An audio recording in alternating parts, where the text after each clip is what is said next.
Very live. We are Was it now. to the coast? Yep, I Bluggle. know it. I fucking know it. I fucking know it. Bluggle. Largle. That's my catchphrase. Bluggle. Largle. Alright, let me. We're back with more D&D. Alright, I'm Long just time making no you guys a bit see. bigger so that folks at home can see you guys. We've been gone for a while, so.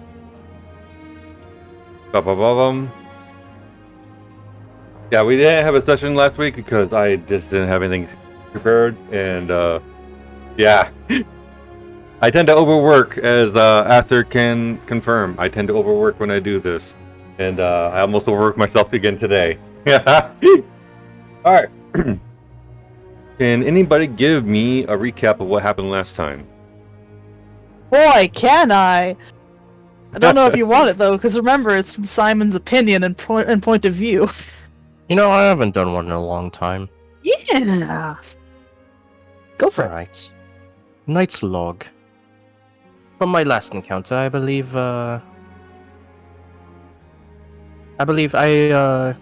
from the story that I recounted from dear Tatsuo, I believe he told me that they had finished navigating the labyrinth known as the House of Lament, where it seems that they had encountered a banshee of some kind, riddled that monster, struck it down where it stood,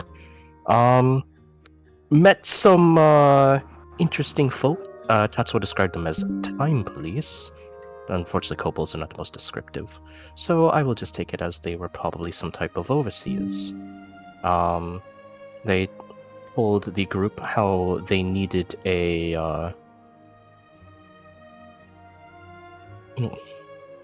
needed a favor from the group in order for them to be able to be returned home successfully. But unfortunately, as they accepted the deal, they were sent into the freezing cold in the middle of nowhere in the plain of I'm not one to cuss, but God-forsaken nowhere. Which angered a lot of the party individuals. Eventually finding their way through the blizzard into a soft general town inside of a tavern. And from there, they encountered me, a tall silver dragonborn with a blonde flowing mane, bright blue eyes, looking to appear as a holy knight from the Order of the Silverwing, a group that I was tasked with finding Tatsuo, and retrieving him and returning him back to the plane from which he came. However, it seems that I've been caught up with this party shenanigans, and now we are discovering to find a way out of this chaos of cold maelstrom, and we can only hope for the best from here. Unfortunately, my memory's not the best, so I will leave some open pretext for someone else to write down details that I might have been missing at this current time. End log. Ah. Yay! Not the best memory, but I tried. If Not you want, bad. Simon, if you Not want to fill in bad. the blanks for some of the specific names, because I actually can't remember. Like, Nah. I'm sure. Okay. I tried my best. Okay, I gave it my best effort. Did the thing. Alright. So yeah, you guys were tasked by Labelus and Norath to go to Icewind Dale because he's sending you there to kill someone that has ties to an individual named Sebastian the Seeker, who is currently unraveling the timelines in order to bring back Moloch. And as Talon revealed, Moloch is the name of the Archduke that his family had slain prior to his birth. An immensely powerful demon lord. So you guys round up here. You guys went to the Northern Light Tavern, where you decided to rest and everything. If you have not yet already, hit your long rest button, because it is currently a new day. I think One I step have, ahead of but you. just in case, I'm going to anyways. I guess I didn't. Da-da-da-da. And this had happened in the evening, where Simon had already gone to speak with Talon, and Talon had revealed that they can no longer feel the magic that they were channeling before. And on the morrow, when Talon comes down into the main room, you notice that Talon is not alone. Double check something. Where is it? Where is it? Where is your bloody ability? I think it's a spell. Here I it is. suppose this means the talk Storm Meter will happen in the morning. I will just say that we all just went to sleep. Yeah. And that I'm just finding you in the morning. It's okay! It's not your fault! It's nobody's fault! So, Also, this raspberry tea is delicious. Just saying. Ooh. so Talon has a little beast with him. You have a gilded acorn? No. Oh. I'll plop it into the main screen here so you guys can actually see what it looks like. Let me get your ownership of it as well.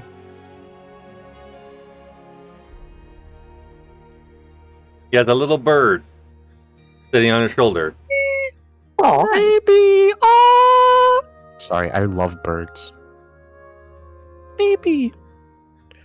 It's a little raven, little spirit raven that's sitting on his shoulder. Oh, baby. Does it have a name? Has not given it a name yet. Can we name it Blargle?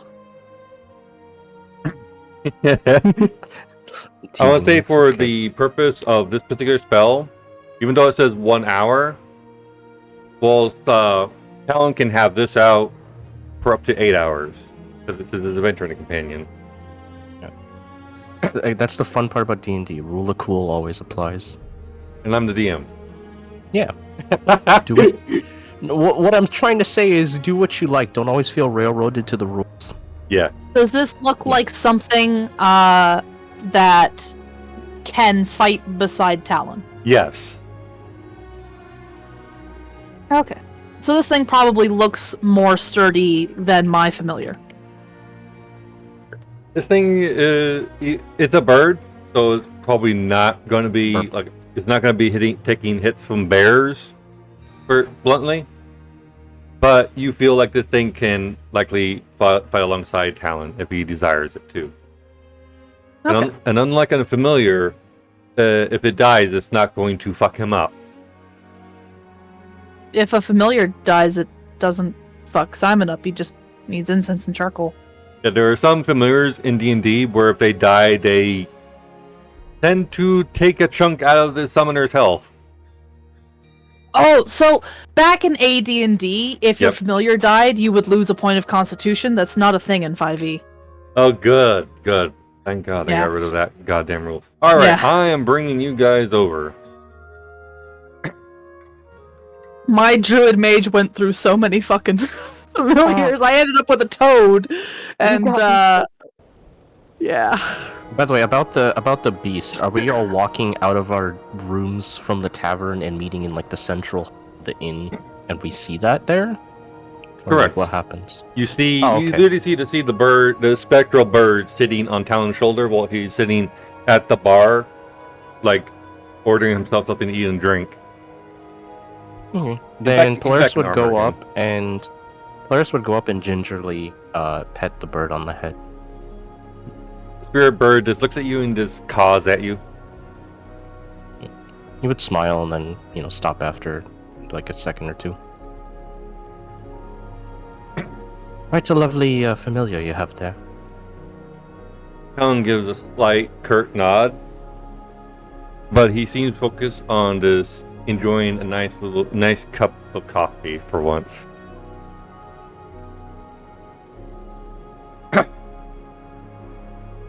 Simon will What go if up you to the want- bar. go ahead. Simon will go up to the bar and knock twice on it to get the attention of whoever's behind it. Barkeep.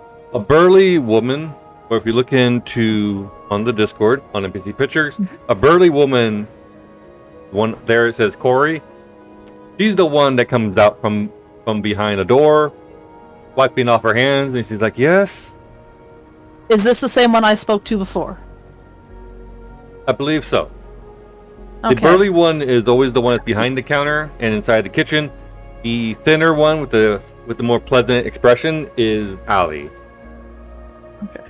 Simon goes, I will wash dishes for you for half an hour to an hour if you will give me free food and drink. And I guarantee they will be excessively clean. She looks at you, considers your offer, and then she says, "First, you'll show me how well you can do the dishes, then I'll decide if you can have free board depending on how well you do." And Do you have a glass? she gestures for Simon to get up and come. And she steps Simon back, follows her. and she steps back into the kitchen. All right. So as you're going, you were taken back into the kitchen, where she directs you to a sink full of like dirty dishes, stained mugs, you name it. It's in the sink. And I cast prestidigitation. Just, I'm walking over and just, be clean! Snap my fingers and they start to sparkle. He gives you a coy smirk. It's just clever. As I said, you have half an hour to an hour of my time for a day's worth of free food and drink. He will accept your offer, and then, but this will only apply to Simon. Yes. Simon will snap his fingers again and send his cat over to chill with the party while he gets to work. While he's back there, for the most part, he's casting prestidigitation on whatever dishes show up, but he's also writing in his book. His abused, misused, stolen wizard books turned cookbook with spells stolen from another wizard book. I know who he stole it from, and it's hilarious. No, that's the second book. The second book is from Sharwin. The first one is from some nameless wizard who died in his backstory on the Third Coast. Book stealer. Yeah. All right. I'm gonna go up to the barkeep and ask, what's your poison?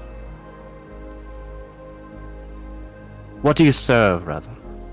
If you want anything specific or fancy, you're got to go to Branch and Deer. Here we just serve Dwarven Ale. I'll just take a coffee then.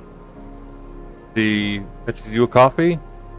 It costs you like probably about 5 copper for the coffee. All right, let me go to my inventory.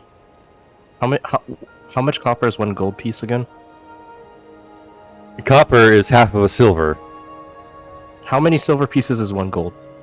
I mean, silver. Okay, so it's 1 copper to 10 silver. 10 silver. I can't English. 1 gold to 10 silver. copper. Yeah, 1 gold to 10 silver, 1 silver to 10 copper. I was trying to go the wrong way. Okay, there we go. I basically through exchange rates. There we go. I give a copper piece. Yeah. It's a 1 to 10. Oh yeah, no. I exchange a gold piece for 10 silver pieces, and then I exchange a silver piece for 10 copper pieces, and then I gave a copper piece. It basically looks like the process of like you give a $10 bill, you get a $1 bill. You exchange the $1 bill for a bunch of quarters, then you exchange a quarter for a bunch of pennies, and then he gives a penny. Oh my god. Sorry, I a little overprepared. You would then see Polaris take a sip of the coffee and then immediately spit it out and go, "What?" It's a little too bitter for my taste, but I can stomach it. And he continues drinking it anyways. He just grins when you split a what because you weren't prepared for it. Wait, is the bartender standing in front of me as I was spitting out the drink? She wasn't, that she quickly stood off to the side when she saw how the expression in your face change. It seems like you're not the first person that she's given that to, or gotten that reaction from. My apologies. We usually had a lot sweeter drinks in my time in my places. I'm not from here usually. I know you're not, because I don't recognize you. He says, and she goes back into the kitchen. You would see a bit of like a grimace on Polaris' face as he just continues stomaching the coffee, but he's trying to pretend like it doesn't taste bitter as fuck. That's all.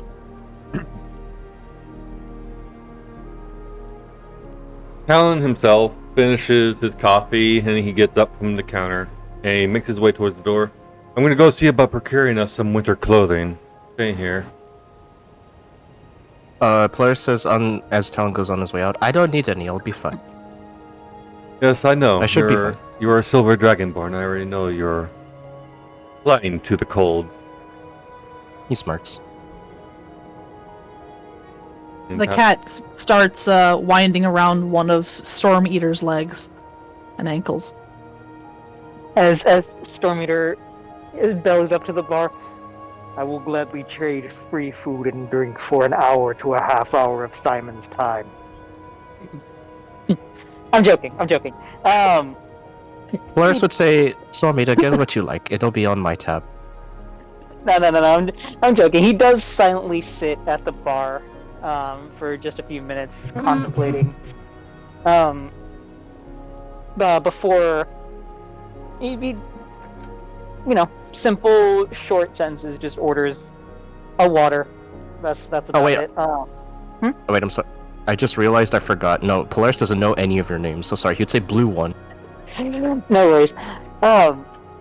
However, as the Malkin rocks up and starts like rubbing around Storm Eater's leg, he almost instinctively, like as if he's used to it, that like reaches down to like offer chin scritches to the cat. Winged cat accepts chin scritches and hops up onto his lap, and then just sits there. And as it seems Storm Eater, it seems to be watching the silver one. As like the kitty hops up, Storm Eater, again, I very ideally like reaches up for the cat, and then pauses it and does a double take before my mind isn't working. I think the kitty's new, right? Nope. This is the cat that Simon was summoning and dispersing. It's like a cream color with pink highlights, sort of. Okay. Either way, Storm Eater seems like momentarily surprised by the kitty. But he, still recognizing Simon's cat Simon's cat continues to try and pet little scritchies. It's wearing a little vest, like a harness, like the game Stray. It's wearing that kind of a harness. Aww. Yeah. Aww. And there's like a little empty spot on the back where like a message can be laced in.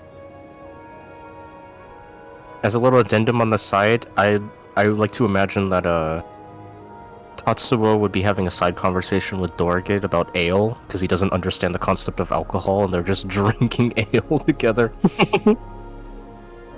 By the way, if any of you want to interact with Tatsuo, I'm more than happy to roll time. Just let me know. Yeah, of course. Okay.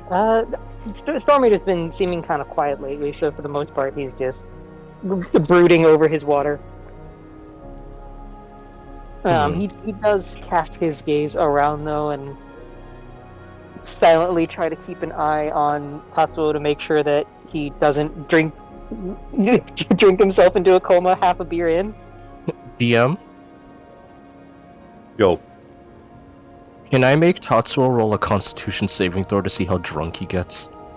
If he's drinking strong ale, yes. He's drinking whatever Dorgit's drinking. Dorgit is drinking the Dwarven mead. It is very strong. That's what he's drinking. I'm going to need a Constitution saving throw, please.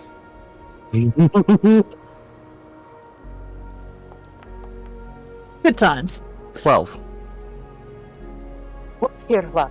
If this is the thing you're going to be One- drinking, yes, one if you're going swig. to be, you're going to be drinking. One Nice swig of water. this stuff, and the room is full of butterflies. You are drunk. Tatsuo just go, fire. Look at the butterflies, they're so pretty, why? And then he just kind of like falls out of his chair, and he's on the floor, and he's got like the spinny eyes. Dizzy eyes. Blah.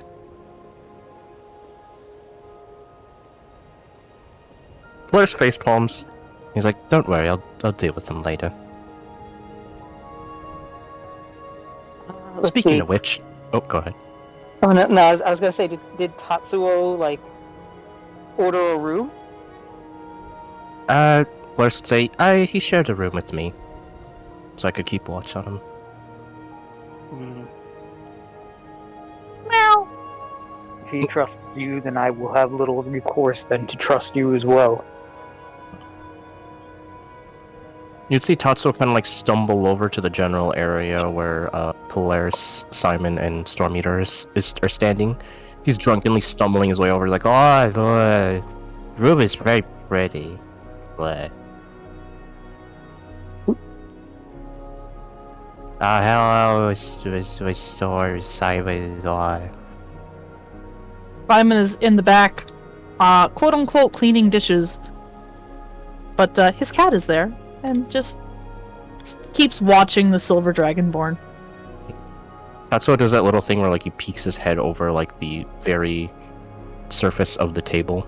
You just see his head peeking up from underneath it. Why? What's Simon doing? Why? Cat! He goes to pet the cat. Cat suffers this indignity with grace.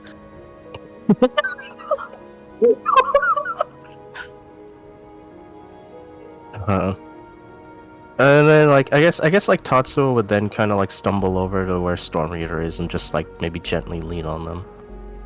As he's kind of like he goes into like a half state between being asleep but still conscious.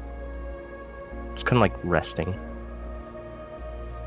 And then Polaris is like, oh, see? He likes you.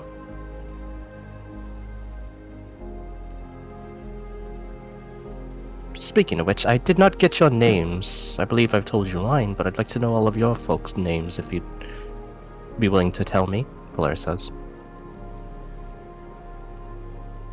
Meow. I'm not talking about the cats. He squints.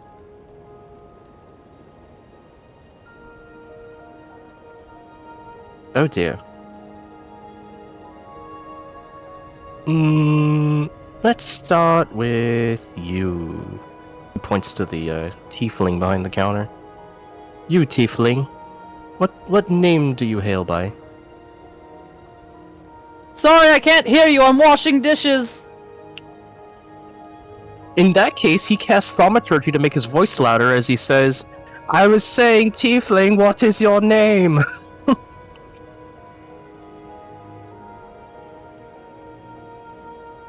Gonna... Not like passive aggressively, like he's just trying to project his voice because he legitimately thinks you can't hear him. I'm gonna look and see if Corey does anything, considering he just shouted with the voice of, 3 times. I think it's 3 to 5 times the normal volume. Yeah, he would use 3. Just rolled her eyes and just hear mumbling. Someone goes, terribly sorry, the sink's on. The sink is not, in fact, on.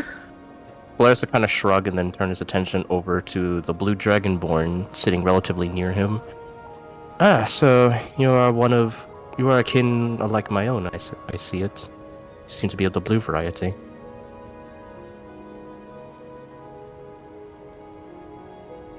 Oh.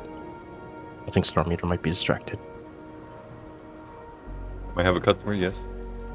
Yeah, it's okay. I'll get back to them. Talon's not here currently, right? He went out. Let's just have this funny... He's currently at the adventurer store buying stuff for them. Alright, Tatsuo is gonna stumble in, like, he's just gonna drunkenly stumble in near the back where Simon's washing dishes, and he's like, "Hi, Simon, what are you doing?" Simon is not, in fact, washing dishes. He is sitting on a stool with his feet up against the sink and periodically casting prestidigitation as he writes in a book. Sink is not off. Tatsuo's eyes Like go a wide plate and be of like, biscuits. "Whoa, how are you doing that magic?" That is precisely it. Would you like a biscuit? You look very, very drunk. Yes. Yeah, you could tell he's just very visibly plastered. He's never had a drink in his life, and he seems relatively past the buzzed point. I need Tatsuo to give me a dexterity saving throw, please. Let me grab his character sheet. There it is. Oh, he's really good at those. He wobbles, but he doesn't fall flat on his face. Well, you'd see him, he's definitely stumbling with his balance, but he's very easily able to catch himself. What? So, like, what's gonna happen to us now, Simon? He says. Well, your friend? Question mark? Yeah, he's a friend. About that. Well, on one hand, if you can get him some holy water and get him to cast a protection spell against evil on you, that should help reinforce the wards. That's a good point. Where is it? We're in a cold place, right? There's snow, there's water everywhere. You get more water that way. Yes, but it has to be special water. Oh, special water. Okay. You have to get it at a church. But A church. yes, you're very, very drunk. Here, have another biscuit. He eats What? the biscuit. Op. What is your favorite food in the whole world? His eyes widen for a second. He's like trying to think about it. DM, can you give me a TLDR of what kind of food exists in D&D or in Faerun? In D&D? Help. Anything and everything. What would Tatsuo like? Kobolds in D&D tend to favor raw uncooked meats, insects, like pigs, birds. I love sushi, he says. There you go. Sushi is a bit of a complicated flavor. I think I might... What did they call that one? The nigiri? That one, yeah. I like the seafood. I, the player, don't know if Simon has ever had sushi before in his life, but Simon probably believes he's had some in some past life. Basically, During say his like the little things, the rice balls with the fish on it. I love that. So, I think they call what it he's sushi. gonna Because Simon was around Waterdeep, you do remember that Waterdeep is like a coastal city, like it's on the edge of the coast where it has sea and everything. Even though fishermen do bring in fish, there is nobody there that actually has ever prepared sushi. You're gonna give me a history check if you want to even know if Simon even knows what that is. So I'll need a history check from Simon. Sure. Oh, where's my history? There's my history. Normal. 19. You know that sushi tends to be something that is enjoyed in far lands, but it is not very common in Faerun, especially along the Third Coast. Okay, but Tatsuo has described it as basically fish and rice. So I'm going to use prestidigitation to try and give the biscuit he's eating, if not the texture, then at least the flavor of quote-unquote sushi. Yeah, you know sushi is basically like this raw fish wrapped in rice, and outside of that is also wrapped in sea. Alright, yeah. So I will try and prestidigitate magically that flavor into the biscuit. Because it's something that prestidigitation can do. By default, it's easily done by you. Yay!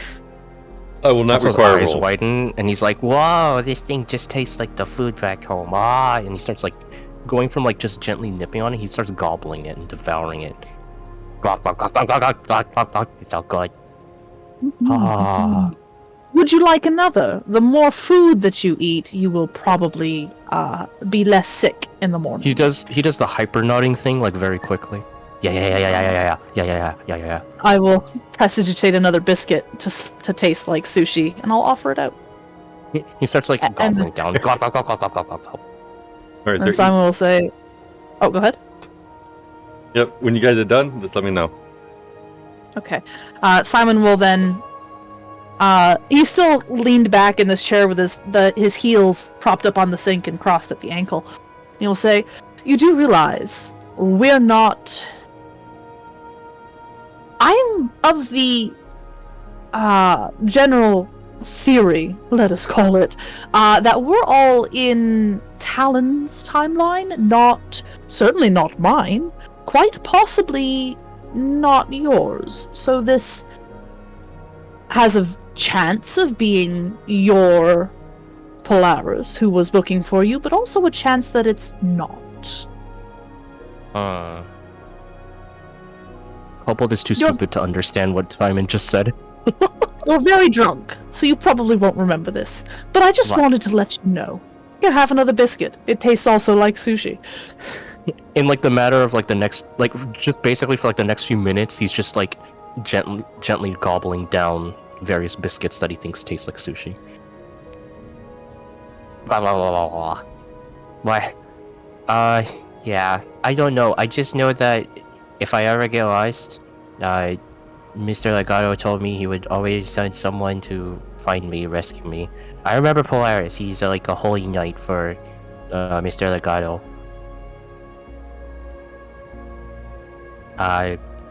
So I know that he's someone I could trust. Especially because he has the crest, and also pulls out, once again, this little badge that has, it's a, like, silver, it's like a badge made out of silver or iron, whichever you prefer, and it has the shape of like a shield, and on the inside there's like a wing, like an avian wing. This is the crest of the Silver Wing. It lets you know that we're from the Order of the Silver Wing. Okay. Fancy. He is kind of like presenting it to you, so if optionally if you'd like to, you could like take it from him and examine it if you'd like to. Sure, I will. I will put it underneath a page, and I will take a rubbing of it, in fact. Okay. I don't have it on Tatsuo's sheet, so I'll just pull this from Polaris' sheet. Oh shit, I didn't make one. Fuck. Okay, you're just gonna have to pretend there is one. Yeah. But yeah, everything I said is accurate though. It is a like a badge, and the symbol is a crest in the shape of a shield, with a bird's wing on the inside of it. Crest of the Silver Wing.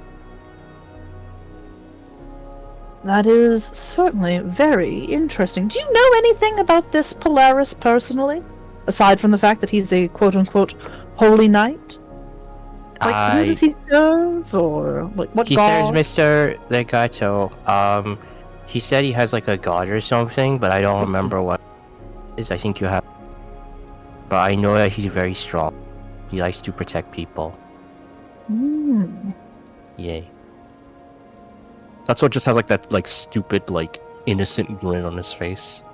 The perfect time to pump him for information. Oh my god. Exploit the kobold child now. Oh my goodness. I just want to by the way, I just want to point out that like Tatsuo and Simon are having this conversation and Tatsuo is just being completely unsupervised by nobody but Simon right now. Yeah. Oh, Simon's not a good person. Well, okay, I would say at this point, or go ahead, Storm Eater. No, I was just gonna joke. I'm sure the kids are getting along fine while I take care of whoever this is. If you have time, Storm Eater, could I cut over to Polaris, who might want to initiate a conversation to Storm Eater? Yeah, of course. Sorry, I did indeed have a customer. Yeah, no, it's okay. It's perfectly but okay. I did type, so Oh. at the very least, I was able to do that. Okay. Yeah, no. While Storm Eater, while Tatsuo was there before he kind of like toddled off to go say hi to Simon. Storm Eater was just kind of like, letting him lean up against him and gently patting his shoulder by way of reassurance. Mhm. And as Polaris asked after Storm Eater's name, Storm Eater will suffice as a moniker. The dwarf with whom Tatsuo was drinking is Dorgid. You are new. Correct. I go by Polaris Astraios, but you may just call me Polaris for short if you'd like. Pleased to make your acquaintance. I can see that you're one of my kin as well. Indeed. It seems You that are- we are a rarity in some locations. It seems you are of the blue variety. As far as I've been made aware. Do you? Polaris says this, and I think he would just say it with like no context. Do you hail from the lands of the Baja?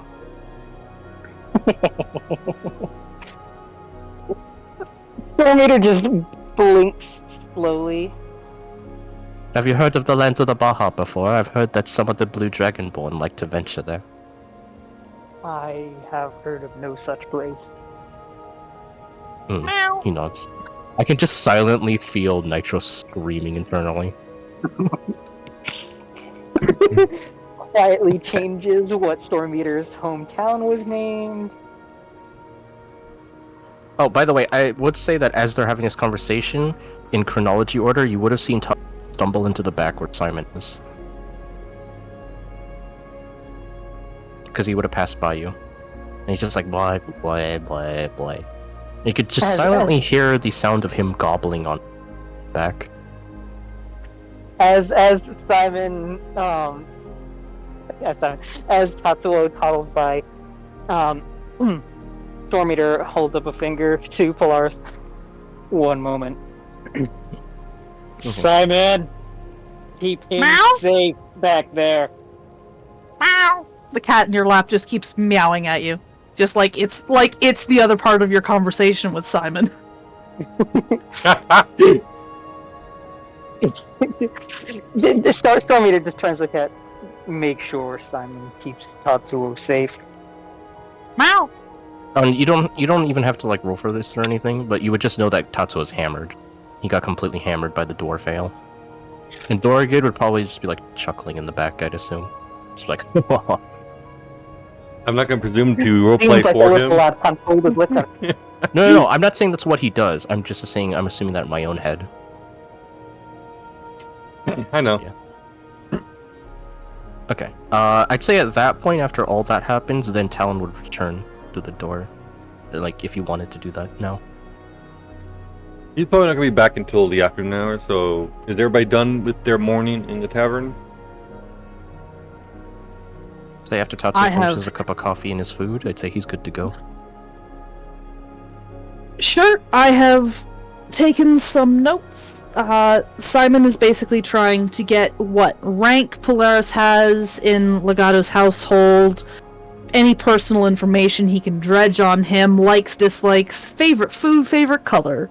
So He was trying to pump that kobold for information. I'm just going to I will give a disclaimer that since the lore for the Order of the Silver Ring is technically kind of homebrewed, the only information that you can, I guess, obtain directly from me would be rank Polaris has. When it comes to everything else about the Order of the Silver Ring, I will leave that lore up to Nitro's interpretation. I give them consent for that. What's the name of the town that he grew up in? What's his mother's maiden name? His first Does he pet? have any siblings? Are they Three hot? numbers pop into his head for no reason. Oh my lord. Polaris just goes, yes. But yeah, anything related to the Order of Silver Ring, if any of you decide that just cross-reference with Nitro. Anything related to Polaris directly, you can just ask him or me. Yeah. Okay. Alright, does Tatsuo know if he has any food allergies? Thankfully, no, he does not have any. Okay, in the event of mortal peril, where the choice is between Polaris and the well-being of the rest of the party, what is Polaris likely to do? Is he likely to prioritize himself or other people in the party? He's your. I hate saying this. He's like your stereotypical white knight. He's a cleric who kind of acts like a paladin, but not the egotistical kind. Just more like a do-gooder, like a typical folk hero. Ah. Which, by the way, you could try to instead of like I guess asking me about that, you could trying to. Sorry, I'm having trouble words. No, this is Simon trying to pump Tatsuo specifically for information. So, funny enough, Tatsuo doesn't really know too much except on the surface of what the Order of Silverwing has. He just knows about the people in it, and he sort of acts like as their courier. So he'd be like, "Oh yeah, I deliver like letters sometimes for." I go So to. Polaris delivers letters, or Tatsuo does? No, I do.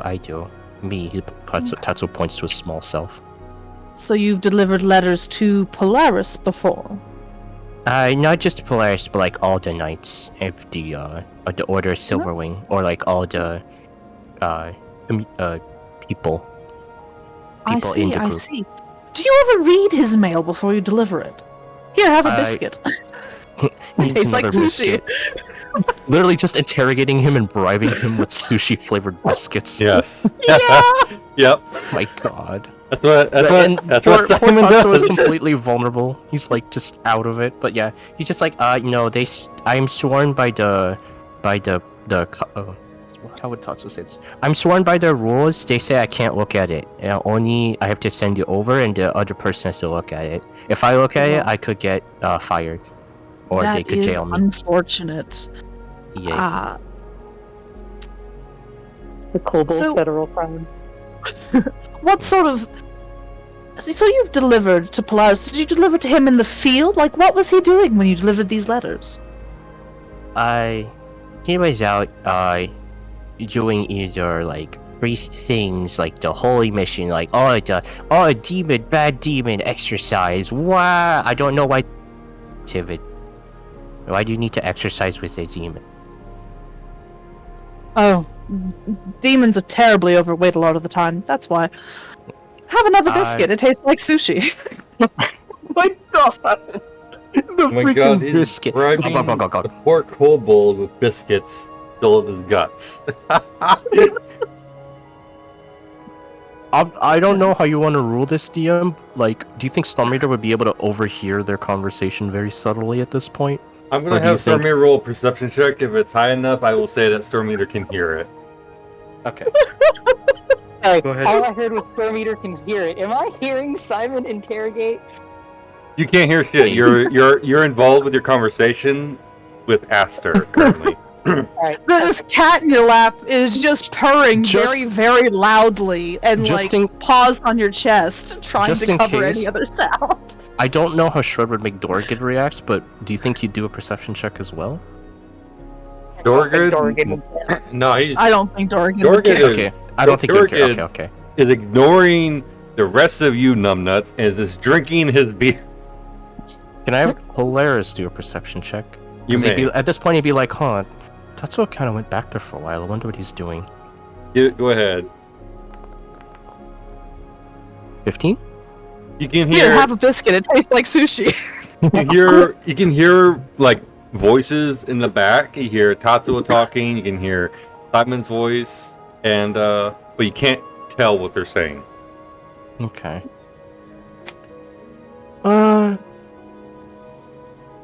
Okay, before Polaris decides to go check on Tatsuo in the back, I'll give Simon one more question he can ask Tatsuo. Bye. He's like gobbling down another biscuit. Is there anything else, Simon? Have you ever seen Polaris get really mad after reading one of the letters? He would stop for a second, and he actually looks a little more serious, despite his drunken state. And with a sort of like reluctant guilt, he says, "Yes, sometimes. The stuff they deal with can be pretty heavy or important. Dealing with anomalies in the universe, or sometimes Wires tells me he has to go deal with big threats. Something like that. Bad people. To bring justice to good people. Something like that. Yeah." Alright, as Thank this you. point, as soon as Aster walks into the kitchen, Corey's like, alright, 30 minutes is up. And I'm tired Yes. of all of you being in my kitchen. Out, all of you, out. And he I makes a shooing gesture stand at and all. bow. He makes a shooing gesture at all three of you. I dip into a very polite bow and I go, "Thank you for the food and drink. I will be by periodically throughout the day to partake. And I am available to do this tomorrow if I'm still in the area, of course. We can work something out." And I'm gonna wiggle my fingers and sashay out of the kitchen. I'm going to say, "Tatsuo, come along. We don't want to clutter up the kitchen." Okay. He holds your hand. Hey, one last biscuit. It tastes like sushi. He eats the biscuit as he's walking out. Blah, blah, blah, blah, blah, blah. And then Polaris, like, what would happen is as you're walking out, Polaris will be trying to walk in, you kind of bump into each other, you go, "Oh, Oh sorry, I goodness. didn't see it there." I'm very easy to miss.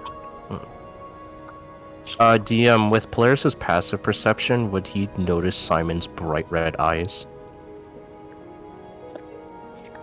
So, fun fact, the sclera of his eyes is the wine red.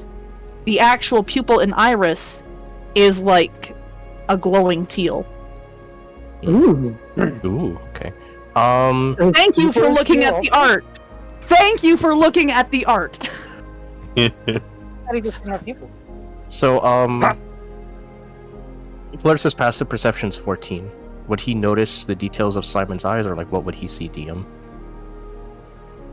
all you can tell is that the eyes have their red eyes. Like, that's common amongst tieflings, you've noticed. The glowing pupils aren't. Polaris then stops for a second as he examines Simon. Says, "Huh, you're a I little more apologize. special than the others, are you?"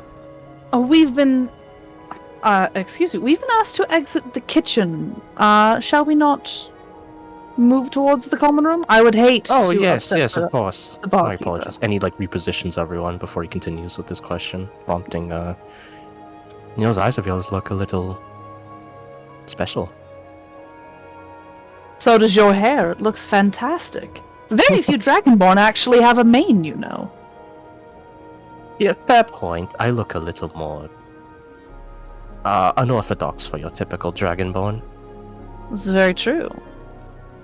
Are you a little special? Depends who's asking. You hear a grumbling dwarf in your background. Simon shrugs and stretches. He goes, "Well, I'm not terribly worried about it. One way or the other." Well, I suppose if we're going to be traveling together, we should get to know each other a little bit, you know? Are we? I thought you were taking Tatsuo somewhere to this Lord Legato, was it?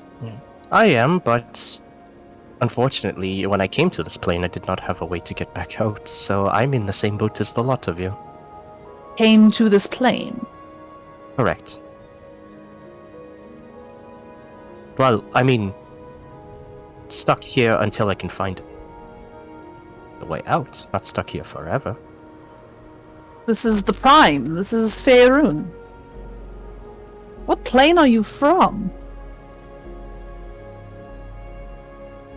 DM, what plane is the Order of the Silver Wing on?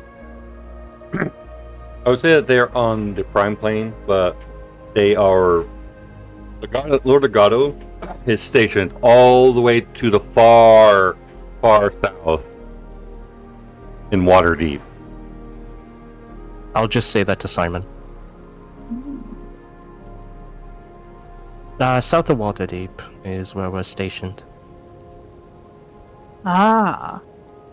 So not so much a matter of planes, then, as simply a matter of distance. Correct. Oh, I see. Interesting.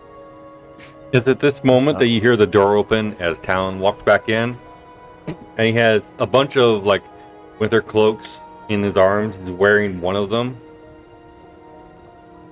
and this stuff is literally just thick hides, thick furs with a big bird cloak over top of it with a hood. Ah, there's the bird. Did you get one for little Tatsuo here as well? I am not a bird. Birds are the things that flutter around and chirp outside. I am an Aarakocra. My apologies. Feathered one. Did you happen to grab a little outfit for Tatsuo here? I got one for each of us, including Tatsuo. My name is Cunning Talon, I'll have you know. Ah, that is your name. A pleasure to meet you, Cunning Talon. They just call me Talon, everybody else does. It is, not usual for my kind to take on nomenclature of Kinku, but it was my mom who named me. I'm gonna have him start handing out their clothing. While I was out, I decided to head over towards where the city hall was, and I discovered that there was a job offer. I think we should probably take a look at it after we've had some time to rest and recover. I see. Probably very wise. This whole time, as he's been distracted, Stormeater's been trying to just stare down Polaris to get a read on him, especially, like, he tuned in especially when Polaris and Simon had that kind of tense back and forth. Do you mind if I do a quick insight check to see if there's going to be a problem between Polaris and Simon? That's DM's ruling, or I'll defer to DM. I'll roll an insight check for you, Stormeater, as soon as I figure out how to give this over to freaking Dork. Because I can only trade this stuff with players that are actually in the game, so I have to delete 2 of these and hand them specifically to the characters on my DM account. Give me a second. Out of curiosity, like, are you trying to insight check like the friction between them, or is it more that you're trying to fix Polaris's demeanor? I'm trying to insight Polaris's demeanor. Okay. Because that definitely sounded like to Stormeater that, like, you like, oh, you know, your eyes, they seem a little special. Definitely sounded like it was a very veiled, like, you know, I know what you are and I'm gonna fucking get you. You rolled a 9. DM, did you want to say it, or did you want me to say? Because of how observant and protective Stormeater can be, he can detect that there is some kind of hint of unease between the two of them, but you don't sense outward hostility. May I make a deception check to keep Simon's demeanor cool, unruffled? He's moisturized. He's in his lane. Moist. You want to keep him moist. Always. I mean, you don't have to roll the moist check if you're rolling it on account of Stormeater. Stormeater already doesn't trust Simon. He just does, it's just the devil that you know what I mean? It's true. Alright, yep. I will say this. Go ahead. DM, could I prompt Simon? Not Simon. Sorry. Can I prompt Stormeater with a little bit of information based on their passive perception? May. What's your passive perception, Stormeater? It's give me just a second. Hey, DM, what's my Your passive perception for Stormeater is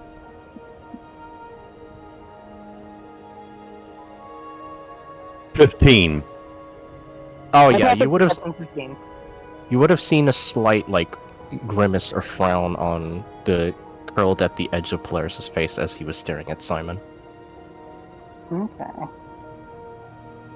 All right. That's about it. As he looks at Simon for seconds, he just walks. He like turns around and walks back a few steps and recuperates with Tatsuo and the rest of the group. Simon breezes over to Stormeater, stretches, like, you know, he hasn't a care in the world, and then hefts the bundle of cold winter gear and goes, I'm going to have to put holes in the back of this, but shh, don't say why. I mean, bro, oh, nothing. Really trying to. Are you any good at tailoring? I have minimal experience, but my work is passable. Fantastic. Can I speak with you? Are we doing anything right now? He says as he addresses the group at large. I was going Otherwise, to. I would. I was going to recommend that we take a week off to kind of rest, recuperate, and just mill about town before we start adventuring again. It's been back-to-back fights for us for the last... How long has it been so far? 3 weeks? Sure, let's go with that. Polaris ironically is like, I'm always raring for a fight, you know. You're revving for a fight. Raring, sorry. I'm always raring You- for a fight anytime. You As long like as it's for the fighting. greater good. Well, as long as it's for the greater good specific. But yes. I see. Well, I'm sure they can find something for you to do. I don't know. Polaris is being like that Fighting- kid that's like about to start a video game, you have your character ready, but it's like just like you're spending a whole day just talking, so you're kind of like, aw. I'm not really much for fighting physically. I mean, look at me. I'm built like a twig. Just to clear confusion, when he's saying it in a demeanor as in not that he likes violence, but just more like he likes to he enjoys his duty, his sense of duty. Simon, you Simon- realize that you're talking to him, that it feels like you're talking to, what the hell are they called? Paladin? No, it feels like you're talking to, a Tempite. Ah. what? A priest of Tempest. They are very much about duty, or Hellmite. Ah, yeah. That makes sense. He has that kind of air of duty about him. You don't sense anything evil or untoward from Polaris, but you do feel like he is focused on what he does. Yep. And, can Simon check Polaris over looking for a holy symbol of some kind? I don't remember if I did before. You have your holy symbol out in plain view, Polaris. I would have the crystal of silver ring, but I think he would have his holy symbol hidden. Then no, you don't see any holy symbol visible on his person. Okay. What sort of armor is he wearing? You can Like, I what- could post a picture if you want, but I'd say let's flavor Like- it a little bit because the picture is not perfect. But Like, is that actually the armor that he's wearing? It's like half plate, full plate, something like that? for mechanical senses, he's wearing a chainmail. But I'd say yeah, he's wearing some relative amount of like heavy armor that looks holy. Like it's got the iron plates or whatever with the golden engravings on it, and it looks to be draped in colors of blue and maybe a little bit of silver. If you want to try and discern anything from that summon, I'm going to need a religion and history check. Okay. One more thing before I get into the meat of why he's looking for these things. What does Polaris have any weapons sheathed on him in visible sight? Well, Like I a hammer suppose he- hanging off his belt or something. A shield. Oh yeah, he'd definitely have a shield on his back, and he'd have a long sword either on his back or on his hilt. Okay. So Simon looks at this, all of this, and internally is screaming, "Fucking paladin! It's a fucking paladin! He's gonna try and fucking kill me! I need to keep going fresh between me and this asshole at all times!" But outside, he is calm, cool, collected. I was about to say, you know what's so Okay. funny about that out of character? If he thinks I'm a paladin, that means he would probably know I'd have divine sense, but I don't actually have that at all. Well, So I don't know that Simon is, like, you know, could be a fiend. He's I internally just think Simon screaming. is sus. He's internally screaming. I am physically a tiefling. There is I'll- no way Yeah. that I would not possibly show up as fiend light. Yeah, all tieflings will always show up as fiends whenever a paladin uses divine sense. It's unavoidable. Polaris is just very cleverly trying to lean into the fact that he appears like a paladin. Okay, Talon actually has a higher passive perception than Gorthresh at 16. He's looking between Simon and Polaris, and he Can I kind make a of... deception? If you want Remain to... calm, cool, and collected. If you want to, go for it. Okay. I have naturally pre-guidanced myself. Oh shit, I could be guiding myself too, fuck. Oh wait. 18. No! Simon is calm, cool, he's unruffled. He is... Can I insight check Simon with Polaris? He's fine. You already did that earlier. You can't do it again. I did? Wait, when? Wait, I think that was wait, that was Gorthresh. That was Storm Eater. Yeah, that was Gorthresh the insight. I'm asking if Polaris, can insight check. If you feel like Polaris would insight him, go for it. Give me a second, I'm trying to read the situation. It's basically, I'll just follow the same suit, because I'm kind of like, at this point I think Simon is just dead silent, and he's trying very hard not to elicit a reaction, but the silence feels a little unnerving. But he does notice Simon examining him, so maybe he would insight check to see what Simon is trying to examine about him. You're gonna have to Simon contest is to not get that. hiding. Okay, wait, Yeah, let me phrase that. How about just an insight check to read the room? Because it does Simon feel a is little not- awkward in here. He's not hiding that he's looking Polaris up and down. But he's then he not would- looking... He's not looking him up and down like, this is a possible threat. He's looking him up and down like... Like, oh Okay, my. so how about this? An Storm insight Eater check... looking him up and down like this is a possible threat. Okay, how about this? He'll kind of look in his general peripheral vision. He'll look over to like Talon and Storm Eater, and he'll look back at Simon. Notices Simon is examining him. So how about an insight check to just kind of figure out like this is a little tricky to word. He doesn't think well. Obviously, he's a little suspicious of Simon, but he's not like directly targeting that fact. It's more just like maybe he's pondering like, well, I wonder why Simon is examining me. Like, what purpose would he have for doing that? He wants to see where he stands with everybody. I will allow you to insight check, but you still have to beat the DC that Simon has set, which is 18. It's not Okay. impossible. He probably has Okay. pretty good wisdom because he's a cleric. I also want to say as a funny little thing, when Simon goes to pat his own shoulder to guidance himself, Polaris does the exact same thing at the exact same time. Oh, I precast it like every minute. Oh.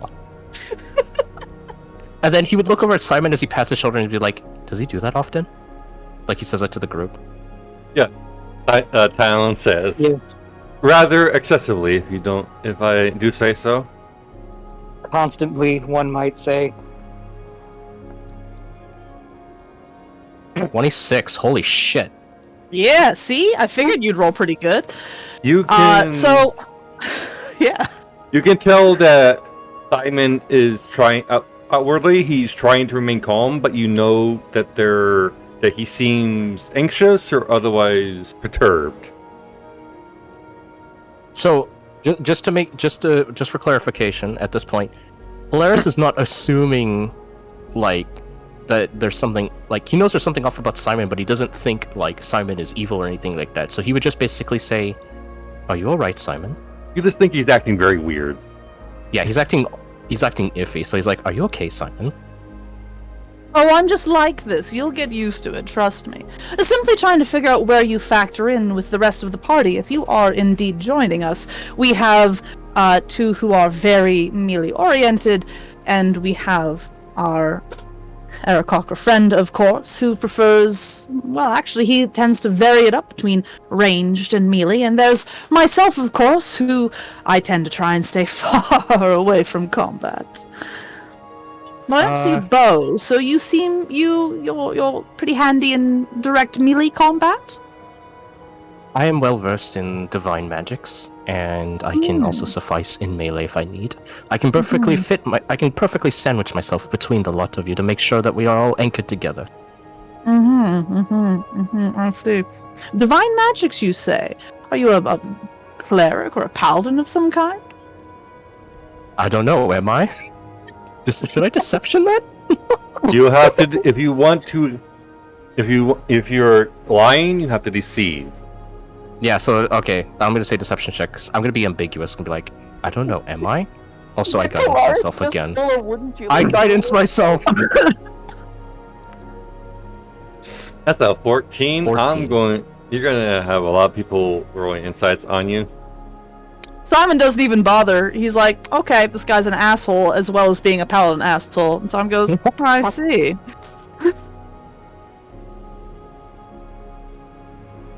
So You the perhaps- meter doesn't roll. Give me a second. His nose is eyes. I don't know. It depends on Nitro wants to rule it, but if you want mind deferring, I would say that if you pass the deception DC, you could basically tell that he's either a cleric or a paladin for sure. He's definitely adept with divine casting in some capacity. He said he did. That's why.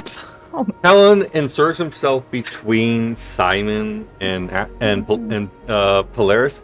He notices both of them are having a bit of it's putting him off a little bit. He says, "Let's calm down, please." He looks over at Polaris. Forgive us if we don't fully trust you. We've just come from a very harrowing adventure. Can you tell us, be more upfront with us, please? Hatsu would chime in and say, "Why are you guys being mean to Mr. Polaris?" And he looks sad. Oh, darling, I'm not being mean. Oh. Are you gonna hand him another biscuit that tastes like sushi? Yeah. He starts gobbling it down and he's not sad anymore. I've got like 4 more of them stuffed up my sleeve. Polaris's eyes would widen a little slightly as he sees you do that and be like, "Oh, I see you got. I'm glad you at least have a good snack out. As long as little Tatsuo is happy, that's good enough for me. I'm willing to provide my aid and support for you lots. Whether you are fighting for the greater good or not is not really my decision at the moment, as our main objective for all of us is to get out of here. I think that is what we need to focus on." If you are concerned that any of us are secretly evil or villainous or otherwise, you can rest that aside. I would not tolerate associating with those that would truck with evil or powers. All of us I just find it... rather we seek to help those in need. I just find it amusing that the lot of you would suspect a holy knight of all people to be the suspicious one. It's mostly because Reasons. mostly Talon holds up a hand for the rest to pause for a second. It's mostly that when we asked what you were, kind of dodged the question. Isn't that what all of you do? I mean, I don't exactly know what's wrong with that tiefling over there, and he points to Simon. I'm sure Storm Eater has his own privacies as well. And as for you, Mr. Well-dressed and regal, I'm sure there's a lot you haven't told your own party about in some due time. I've told them pretty much everything that has happened to me. As for myself, I am the son of a rather famous adventuring party that managed to defeat a demon lord. So you dabble with those a lot as well, huh? Or, sorry, let me rephrase that. So your work tends to dabble with that as well? I am attempting to create my mark on Faerun before my life ends. If you don't know too much about Arakakra, we don't live for very long. He's well versed in Arakakra because he's been around Legato a lot, and the Order of Silver Ring tends to have Tabaxi, Arakakra, and Dragonborn associated with it, so he understands the lifespan thing. So he would frown a bit and say, "Yes, I do understand that feeling." So I will ask, simple and plain, what are you? A cleric? Are you a paladin? Are you just a roaming knight, a fighter, a duelist, a gladiator? All right. I'll tell you lots, but only when you all of you tell me first what all of you can do, so that I can better gauge our strategy. But I'm a wizard, clearly. I stay away from the front lines. I do magic. He would believe that at face value. Yes, Simon is rather our experienced spellcaster, as it were. I thought I was rather upfront with that when I said I stay far away from the front lines, but Yes. I like more direct answers personally. Dorgard over there, the dwarf that is ignoring us in his ale. He's a frontliner. He fights with his sword and shield, or mason shield, or flail and shield, whatever is on hand and whatever is required at the time. He can be a bit gruff and rude, but he's not ill-meaning. He when we are in danger, he is always there to keep the threats at bay. He is Gorthresh here. inexperienced yet reliable. Yes. Gorthresh here essentially makes things go away. I swing my axe at my enemies. Alright. So we have 2 angry folk, 1 smart folk, and what about you, Feathered One? Sorry, Talon. I am the student of the realm's, probably the realm's most skilled combatant. I am adept at either far away or close at hand. I adjust my tactics based on the foe we face, especially if said foe is airborne. I prefer to wear medium armor so that I can fly. I see. It's a smart strategy. Simon looks at Gorthresh and mutters something, sounding mildly confused. And I will DM it to you. Polaris will then sigh and say, "Oh, alright. You lot don't seem too terrible. And if you've all managed to protect Tatsuo this far, without him actually perishing along the way, then I'd say you lot are pretty well devised at defending yourselves." So he decides to rummage through his rucksack, and he decides to pull out this, and he presents this badge to everyone. I am second in command. I am the second highest rank of knights within the Order of Silverwing, and here's my proof if such needed. I am indubitably a holy knight, and I am adept at casting divine magic. I can assure you that. No rolls are needed for anybody. The moment you look at the badge, you see the symbol of the silver symbol of a dragon head as a sideways profile. Gorthresh, you immediately recognize this because this is something that even your people would know. It is the symbol of Bahamut.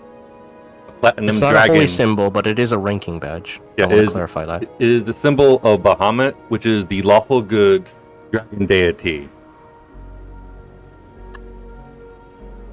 A god is a god to me, DM.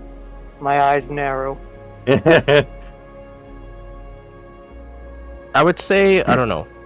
It depends on how well versed the other characters are with religion, but I would say at least Stormy, like, absolutely sure he would to be Bahamut symbol. You can see, even revealing this, you notice that Stormier his eyes just narrow. He doesn't really give you much of a respectful nod or anything.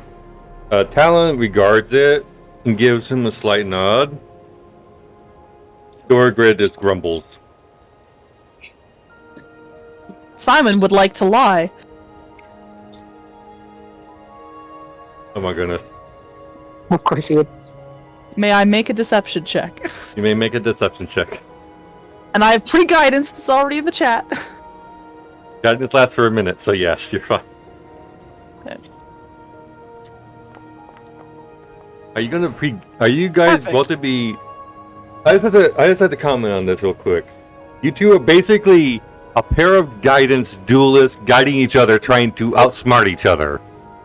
Simon's nose wrinkles, but he goes, I see. And is this the god that you follow? Very respectable god, honestly. Sorry about that. I'm back.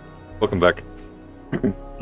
I'll just put it like this, Nitro. My brother said they were going to go somewhere and come right back, so I was just like triple checking to make sure that they were okay after what happened yesterday. Yep, that's fine. Yeah. We're not going to go in. So I kind of missed what happened last minute. Can you recap? That's okay. Simon basically wrinkled his nose slightly and smoothed it out and then said, Is this also the god that you serve? It's very, very commendable if so. It's The lie is that he thinks it's commendable.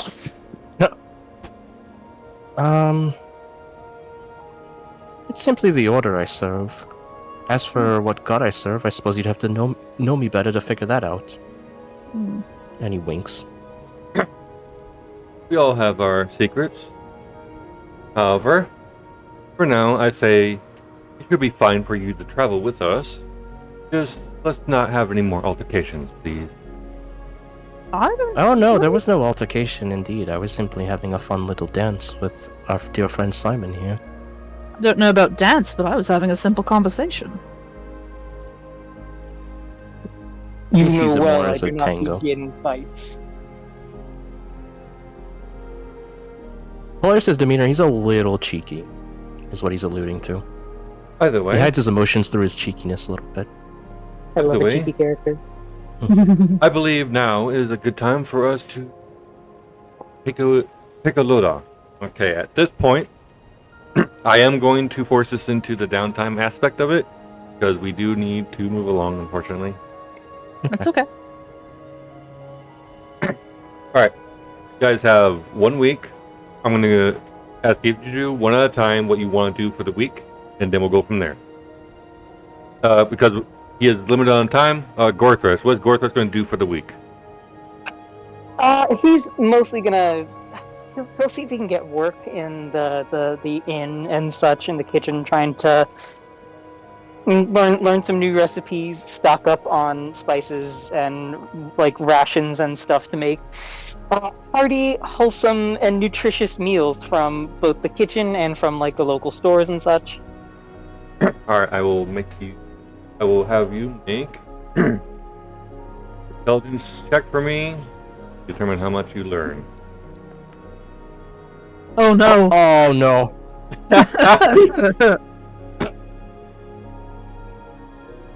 I rolled a nat no. 1. Oh no! I learned so little. I'm next. I'm gonna have you mulligan that because I'm the DM and I say so. Yay, mulligans, let's go. Anything but another one. Can I Okay. guidance I that roll? already know how to roll good. I already Can know I- how to cook good. I guidance Stormeater for that roll. So You can't- add a 1d4. You can't guidance people for downtime rolls, unfortunately. Oh shit, okay. Alright. Sorry. You get an 8. Alright. So you are appreciated around. Corey appreciates your help around as you show an intrinsic interest in learning new recipes. She is reluctant to give you any, but she does teach you a traveling recipe where you can, if you manage to hunt any kind of game, you can turn that game, like food, like that meat, into like traveling jerky, which means you can effectively create rations as long as you have at least 1 pound of meat in your inventory. Hooray! Guys, we can eat something other than stew. All right, we're gonna move on from Stormeater. As well, Gorthresh, you make around, honestly, 15 copper for the week's worth of hard work. Ooh. Assisting Corey around the kitchens. At times, you were often used as a bouncer because a few times people got unruly in the tavern, and you quite literally threw them out on their ass. All right, Simon, what are you doing for the week? So I have a magical item that I've been working on. Okay. I would like to work on that, and otherwise prestidigitate dishes clean in the kitchen to pay for my room and board. All right. If you're working on crafting the item, I will require you'll need to expend the gold card for each attempt, and you'll need to make the necessary dice rolls. As you are the experienced crafter, because in the other campaign, Simon here was our artificer. They know how to craft, so I will trust that they know what rolls they're gonna have. So it's, from what I understand, it's 200 gold piece cost. Mm-hmm. And between the little bits I've been working on and like a full week of downtime, I will be working double time on this to get it done within the 1 week. All right, if you do not rest, I will require Constitution saving throws. Oh, I do rest, but normally a workday is 8 hours, and then you have 8 hours to do whatever the hell you want, and then, 8 hours to sleep. No, I'm 8 hours sleeping, 16 hours working. Okay, that's fine. So for this, I will require crafting checks, which will be... There goes all of my money. I believe a crafting check will require you to make a tool. Like a tool. How much gold do you need to finish your craft? Just let me know. None, I've got it. I have gems and stuff that I put towards it. I've got it. Okay. So give me your crafting tool roll whenever you're ready. Okay. May I guidance myself for this because he stims guidancing. Nervous fidget. Because that's how he stims. because you are horrifically addicted to guidancing yourself, like Shadowheart. That's all he does. Like somebody who just loves getting that puff of weed every single day, I'll allow it. Why does this say I'm not proficient? Oh no, it does. Okay. With a D4! Covering my eyes. Alright. You rolled an 18? Oh! I would say, Yeah. I will say that over the week's time, the first, that roll will cover the first few days. I will require 2 more checks to determine Sure. how they go for the rest of the week. Sure. Maybe guidance each of them. Yeah, because I stim. That's how I do it. Oh. Give me your last I roll, will please. use do I have a point of inspiration? Is that it? Why do I have a 0? I had a 0 of... Oh no, that's attunement that I'm looking at. I do not have inspiration, never mind. I'm like, I have a star here for some reason. What does it do? I did give New the entire characters. party a point of inspiration for clearing the House of Lament. On Aster's side, it only applies to Tatsuo, not to Aster, or rather Polaris. So you Sorry, may... I would... Nitro gets a bit confused because I have a lot of characters. Yeah. It goes to your kobold, not your dragonborn. Yeah, that's Right? good. Okay. I didn't follow If that you properly. want- I would like to use my inspiration for that one. Then you may re-roll that one. Alright. Don't- Cover my Yeah, eyes. point. You got a 14. Okay, that's not bad. That's not bad. Give me your final And roll. then third one with a D4 da-na-na. Okay, it's not bad. Alright. What is the magic item you're trying to craft? So it's my SOS, my Sheath of Survival. It is for a rapier that I do not have yet, but this is to make it and enchant it so that it acts like a staff.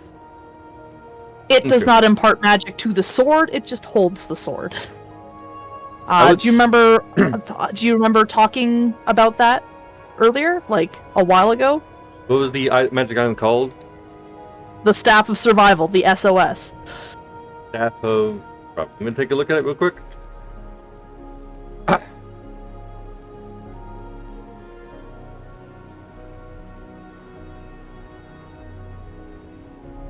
It seems like it might be a homebrew item, because I do not...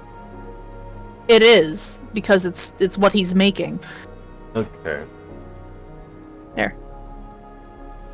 Alright. A link to it? That'll be appreciated if I can take a look at it real quick. I don't even have a link. It isn't made. This is the information that we agreed on.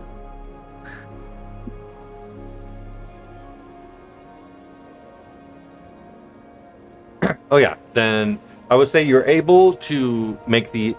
because of those good rolls over the week, because you're hauling ass to get it fixed, you will have the weapon crafted by the end of the week. It will take 1 day Yeah. for it to fully charge, and then you can use it. Yeah. Yeah, let's go. I love magic items. All right.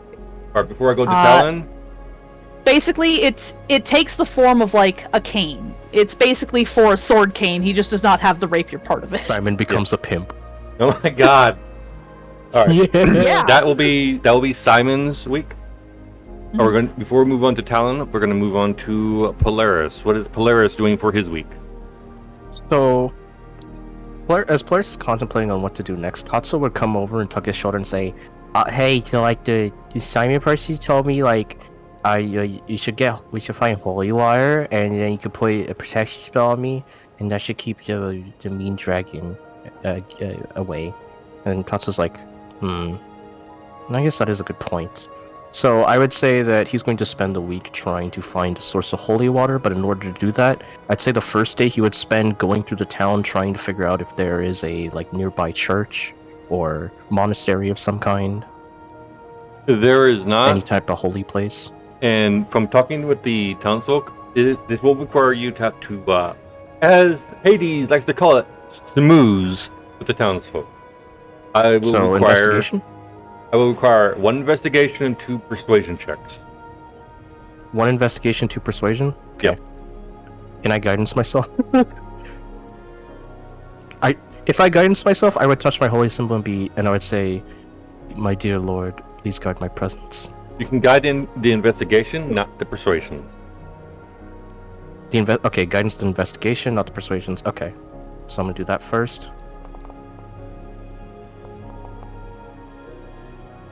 That's 13. Right. And then I'm gonna do my 2 persuasion checks. Yep. P. There's P.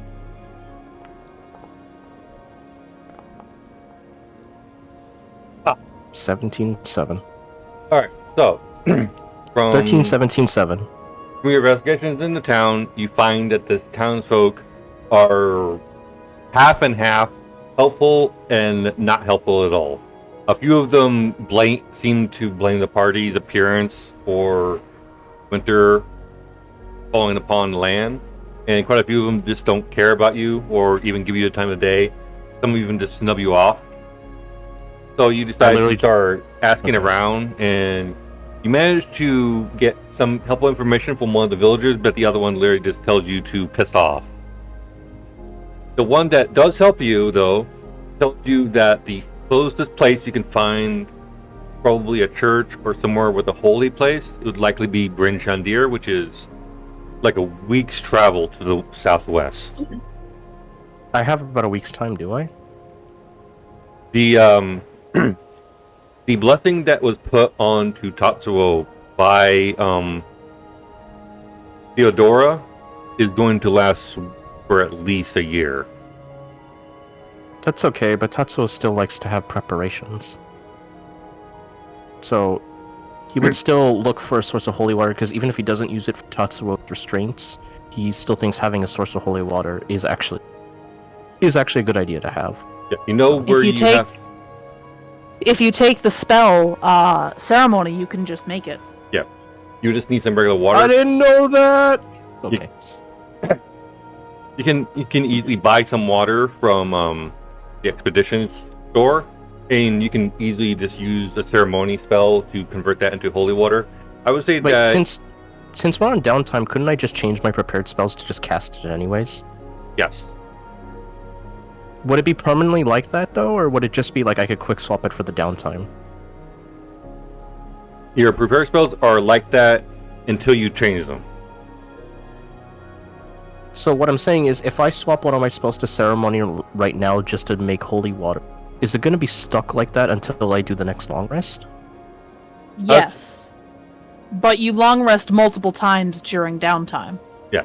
So what I'm saying is I could just cast the spell right now, even if it's not technically prepared, since I'm on downtime. You can swap it. You can swap them both in and out. I think you won't even need to cast a spell. You manage to create the holy water, and through the holy water, you and Simon both work together to do. Oh no! Simon has no part in this. Okay. Yeah, no, I'm doing this by myself. I know how to make holy water as a cleric. Using the holy water as a reagent, you channel the power of your deity, and you create like a powerful enchantment over Tatsuo that will keep him warded against the machinations of whatever evil force is trying to possess him for the next 3 months.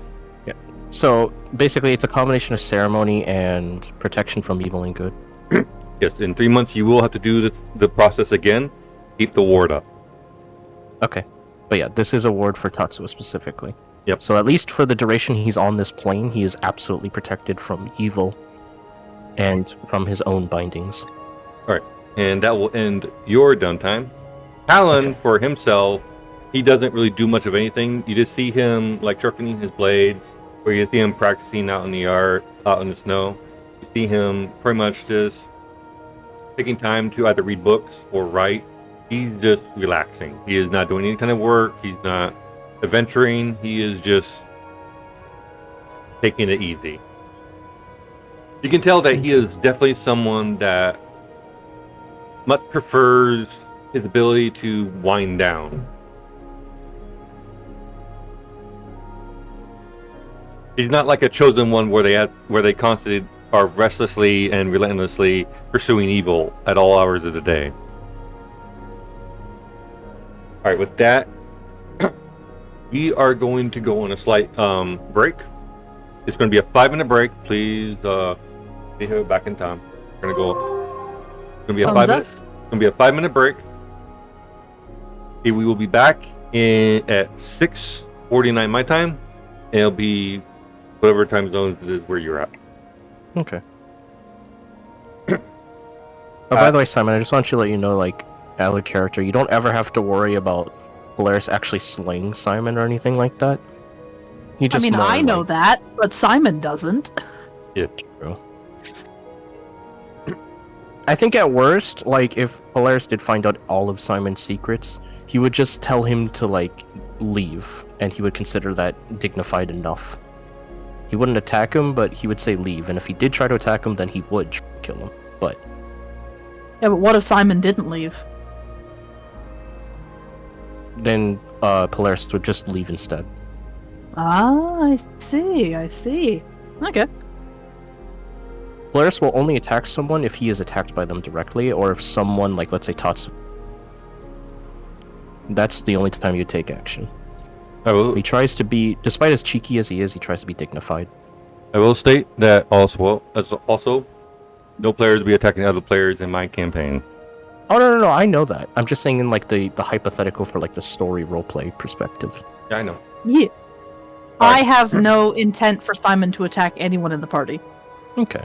So then, I think the Hence- two of them will just yeah. have, like, a friendly rivalry. That is how I'll spin it. Sure. Same goes for Storm Eater. As grumpy as he is, I have no intention of allowing him to like hit first. So, I guess I'll just do it like this. Night's log number 2. Night number 2. I've gotten to meet with this, interesting lot of folk today.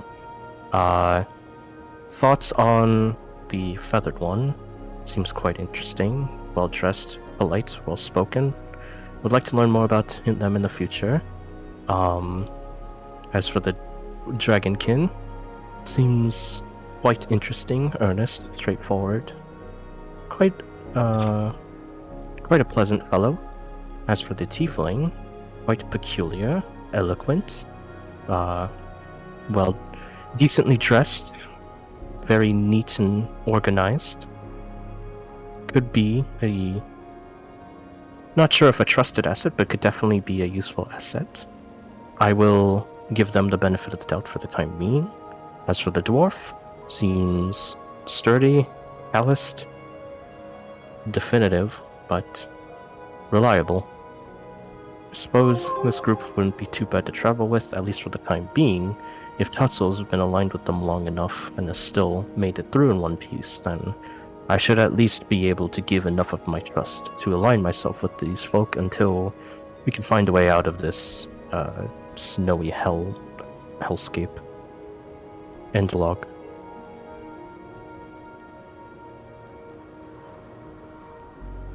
Just basically noting down Polaris' thoughts. So remember, in 5e, in Faerun specifically, a week is 10 days. Oh, okay. Ooh, good stretch. Yeah, Polaris just noting Simon constantly stimming and guidancing on himself.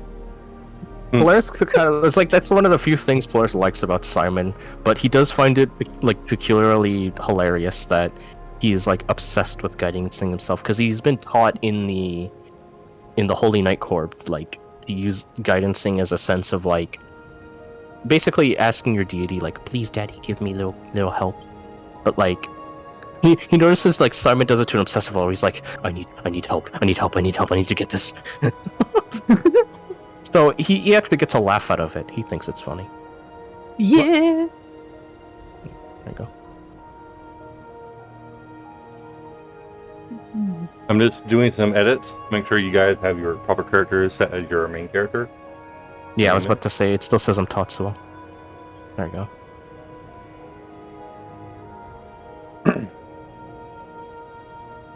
I'm also setting your images to be where they should be. Also, does Stormmeter like cooking? He is the group's cook. Oh. Do you think before they go on the downtime, Tatsuo would have maybe taught Stormmeter how to make sushi as like a recipe? Just be like, you make like little rice balls and then you put fish over it and then you put like a little sauce and it tastes really... Yeah. I'm sure he could have learned, but yeah, no, he's been cooking for the party most of this time. He's been making like stew out of the rations. I'd say that through Tatsuo, he teaches you basically the recipe of how to make sushi. So you know how to make sushi now. Yes, good. Filling his cookbook. How his power grows. From the lands of Waterdeep. Sushi. But wait, so this actually means that Polaris is also from Waterdeep then, if that's where Legato's headquarters are located. Because that's basically his mainstay, that's where he lives. So that would mean that Polaris and Simon actually come from the same land. No, Simon does not come from Waterdeep. Oh, that was... Okay, never mind. As far as Polaris knows, he believes you're from Waterdeep, then. Alright. Simon recently escaped from but not... Oh shit. Not Waterdeep. Alright. As we come back... It's on the down low. As we come back from the break... As the week of you guys just resting, relaxing passes, in the start of the new week, Talon has everybody gather up in the Northern Lights Inn, where he addresses the group. So, I've been doing some inquiring into trying to figure out where we are and how we can possibly get out of here. Unfortunately, we are walled in. A blizzard of unfathomable size has quite literally sealed off the only way in and out of this region with so much snow and debris that it is quite literally a mountain now. And so you were thinking, well, why not just simply take a boat? Simply put, the ice makes it impossible to leave by boat. And there is some kind of horrendous magic on the far external areas of Icewind Dale that prevents departure. A blizzard of magical origin dreads anyone that tries to leave. The locals believe it is work of someone called the Frostmaiden. After doing some research on my own, I determined that this is simply the name that people call Auril. If you don't know who Auril is, she is essentially an evil goddess of winter. There are also... The winter that we are currently experiencing in Icewind Dale has been lasting for about 3 years now. And the folk of the region we're in, the 10 towns, has taken to doing sacrifices to try and appease her. Some places they even started to sacrifice their own people, in hopes of convincing her to release the wintry death of the land. And I already know how some of us are going to feel about that, but the alternative for them is quite literally to risk Oryl's wrath, and it's a no-win situation either way. If we wish to stop these sacrifices, we're going to have to stop Oryl. Wish to get out of here, we're also going to have to stop Oryl. To that end, I was trying to put my nose to the ground to figure out where we could start. Unfortunately, I was not able to turn up much, so for the time being, he takes out a piece of paper and he places it on a table between them all, and that's when he's going to show this to everybody. Place this over, and you can go ahead and read this if you.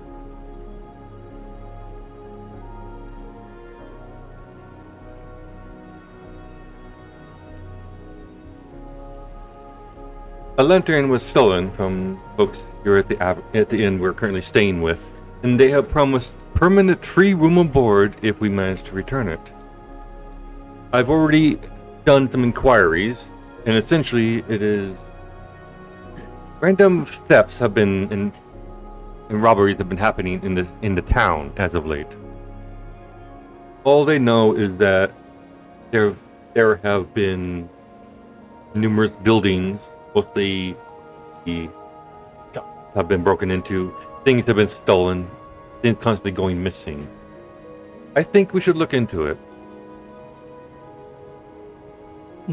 If it helps out the townsfolk, I'm more than willing to offer my aid. Last night, I decided to do some scouting and keep an eye out, and I noticed some unusual footprints near Frozen Far expeditions in the north of here. The footprints were leading north out of the town and into the wilderness. So if we wish to further explore, I will likely have to follow said prints into the wilderness and try and locate where they are coming from. Considering we are in Icewind Dale, I have to emphasize how dangerous the wilderness is here.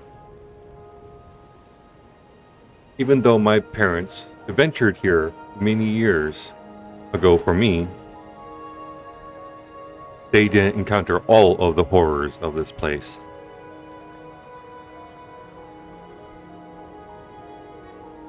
If we're ready to adventure out, I'd rather we set out immediately. You would see Polaris don the shield from his back, as well as tapping the longsword on his hilt and unsheathing it. And then he would take the longsword and clang it against the shield and say, "I'm good to go whenever. I'm good to go when you lot are." Simon looks at Stormeater. Adventuring was never my vocation, yet you've twisted my arm in the department of wanting to kill a god. Oh, I am very obviously loath to do so. If it simply must be done, then so be it. I am ready to leave when the rest of the party is. Given what I know of this Oryl, he is considered to be a god, the things you hate, Gorthresh, and we more than likely will be forced to probably have to try and kill her to get out of here.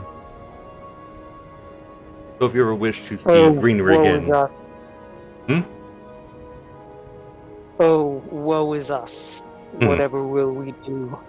How will my heart continue? Simon coughs politely into his hand, trying not to laugh.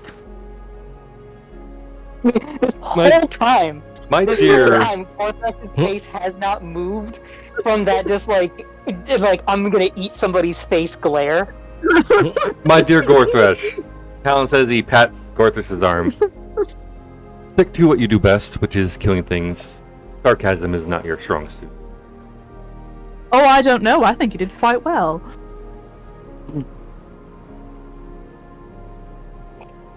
So any His eyes disagreements, do Simon? slightly narrow at stick to what you do best.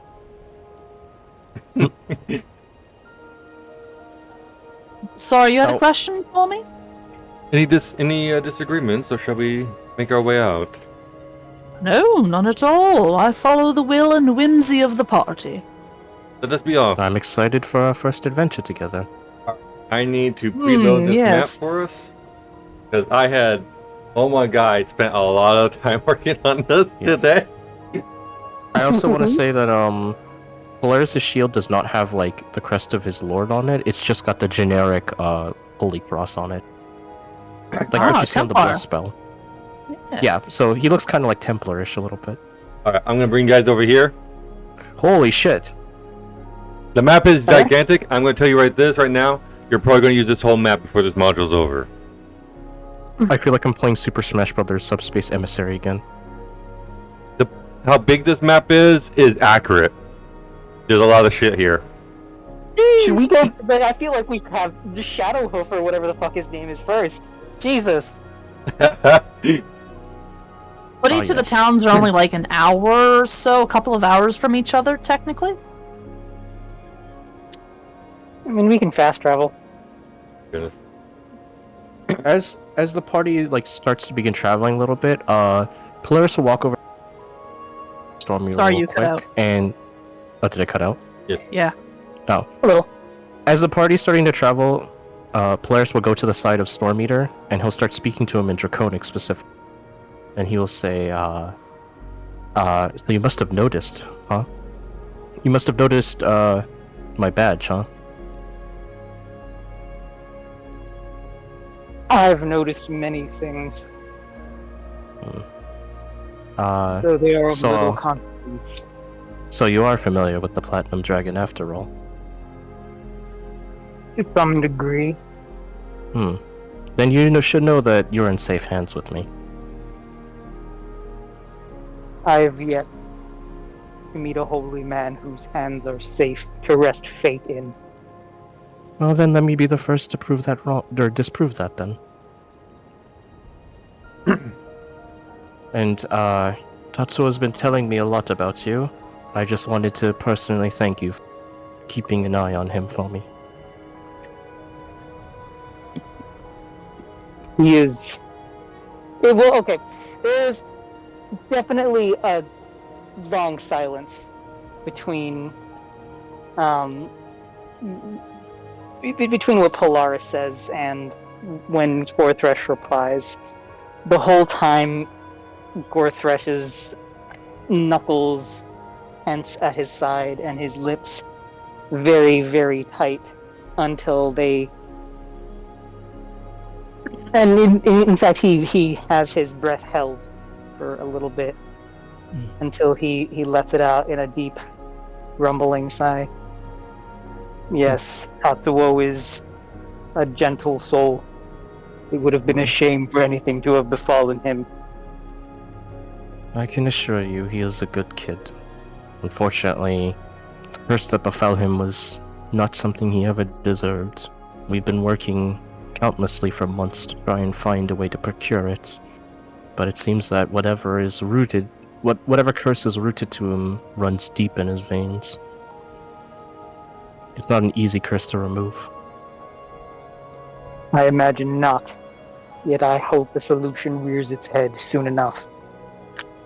I can assure you that he's warded enough that no matter how much time we may be stuck here for, he should at least be safe for now. We just need to make sure he's alive like the rest of us are.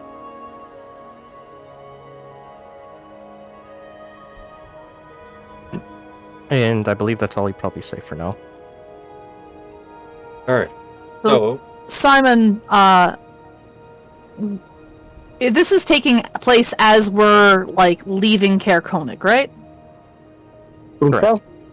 Yeah. Okay. Like we're just like idly talking. Okay, so we get about 100 feet out.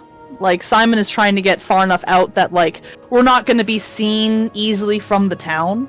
Because it's all dark. And he goes, right, well, time for the first test of your piety, holy man. And I open my bag, and I pull out just bones. Just bits of skeleton. I pull Tragedy out, and I dust him off, and Tragedy dusts himself off, and I sweep the cloak around and adjust his equipment, and then I start digging more bones out. for a second skeleton. That's Simon. He does bones, motherfucker. Just to make What things does- easier for discrepancy, you all don't mind if I just say what the name of Polaris' deity actually is out of character, do you? No. Okay. So, go ahead. So you're pulling out the bones of tragedy and... And a second skeleton, this one. So Tragedy is short. He's small. He's a small skeleton. And the second one, these are human-sized bones he's pulling out now.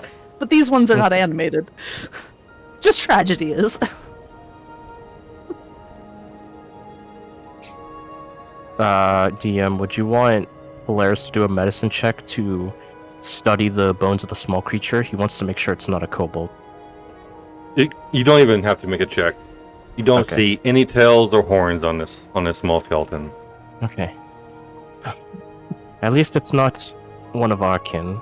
I can at least be thankful of that. But you haven't slain anyone to tame these servants now, have you? That one. Oh. That happened. I believe that was a goblin that tried to kill us. I Yes. see. And this was a cultist who also tried to kill us. We also Also- murdered innocents. What? His eyes widen when you say you murdered innocents. No. Excuse me? That also murdered innocents. He's referring to the they cultist. also... Oh, okay. The cultist in question was working for an individual named Sebastian the Seeker. This individual is human. However, I see. he is one of the blackest mages I've ever seen, with powers I have never before witnessed. I have heard of mages being able to warp reality, but this one is able to send people into other dimensions and timeline. Can I roll a history check to see if this person is someone that the Order of Silverwing would have investigated or known about? Because my lore information would have been obtained through that faction. You can go ahead and give me a roll, but it's going to be a very high check if you want to beat it. Can I guidance? You can guidance. I will say this, for everyone in the party, whenever I guidance myself, you basically see a very faint amount of golden shimmering stardust kind of envelop his visage for a second. Every time he guidances himself, you see that. Just like little golden sparkles. It's like, pew! Nice. And I will... Whenever Simon guidances, he taps his lips twice and then his eyes flare. Ooh, I like that. Mhm. I love glowing eyes. Those are cool effects. Okay, history with guidance. Probably going to need it. Yeah, 15. You have never heard of a dark mage able to twist reality in such a way. And neither has your order ever heard of such an individual. I guess I suppose not anything of the likes of which I've heard of, but if it's another anomaly, that is something that our corps specializes in, is dealing with anomalies. This is an anomaly that even your group would likely struggle with. He serves a former lieutenant of the King of Devils. You know who I feel like through his religion players would inherently know about... Was it Osmodeus? Yes. Okay. You're referring to Osmodeus.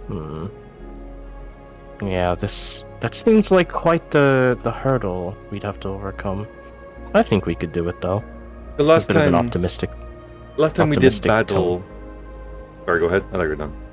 There's a bit of an optimistic tone coming from Polaris' voice. That despite circumstances of any situation, he does try to remain a sense of optimism. Last time we did do battle with this individual, he killed quite a few innocent people around us before he banished us away. You could say that sounds like quite the tragedy.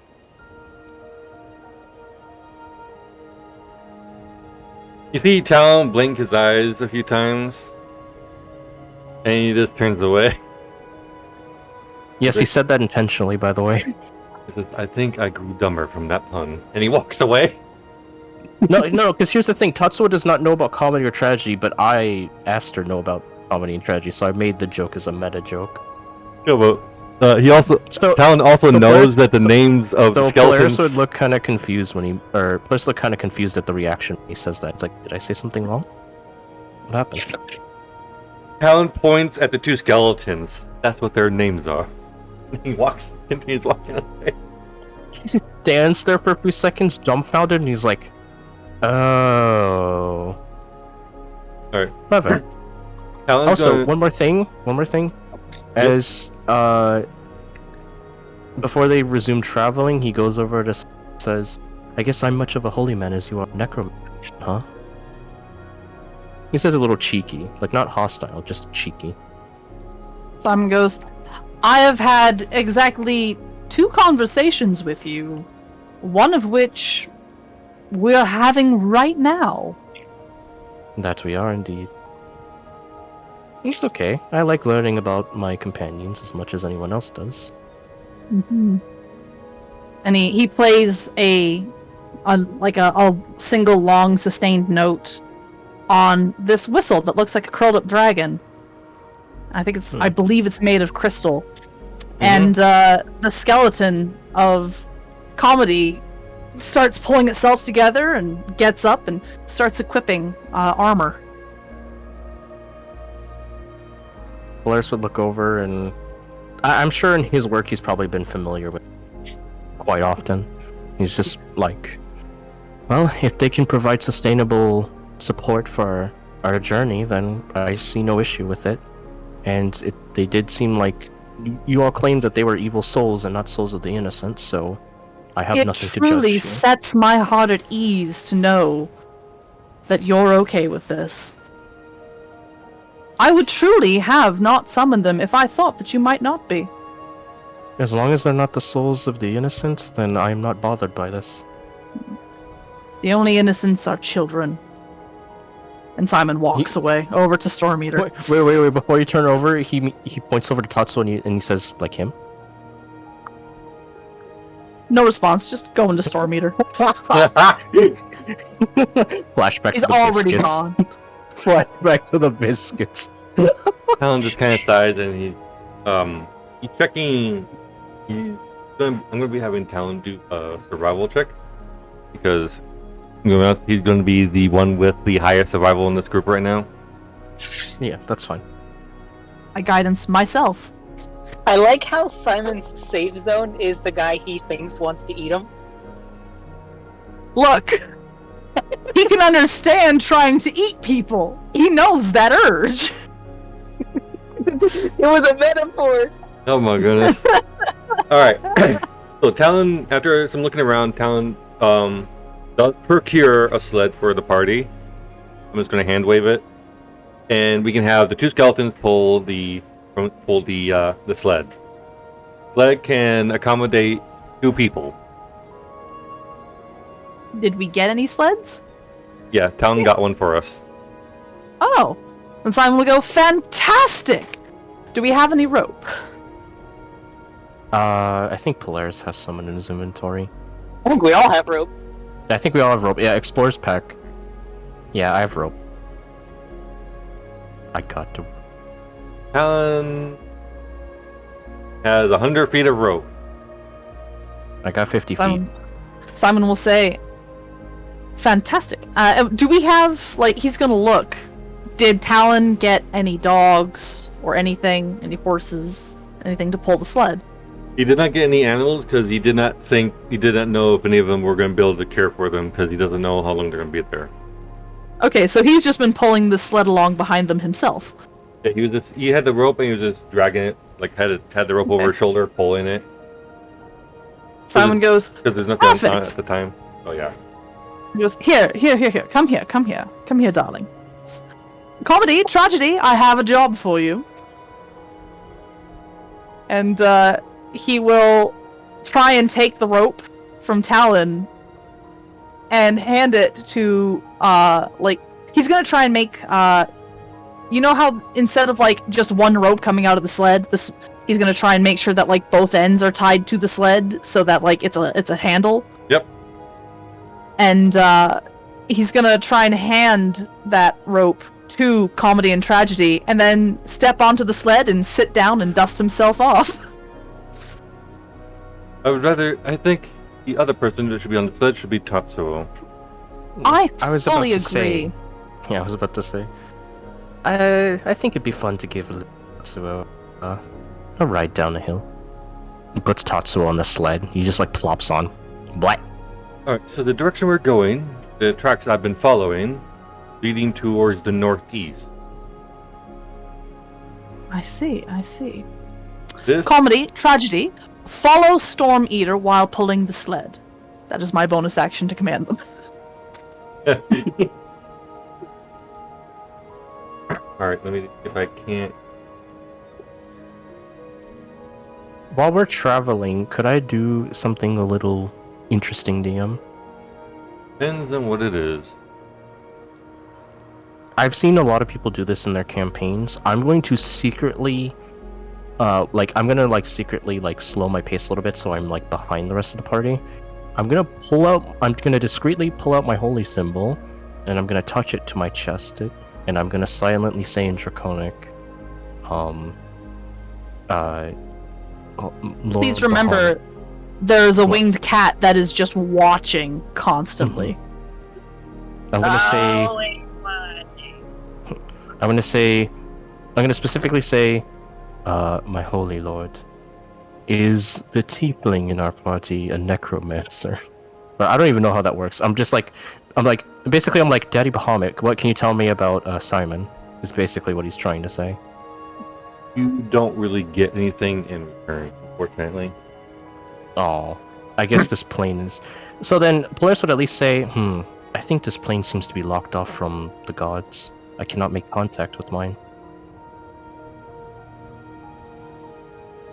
Who are you talking to?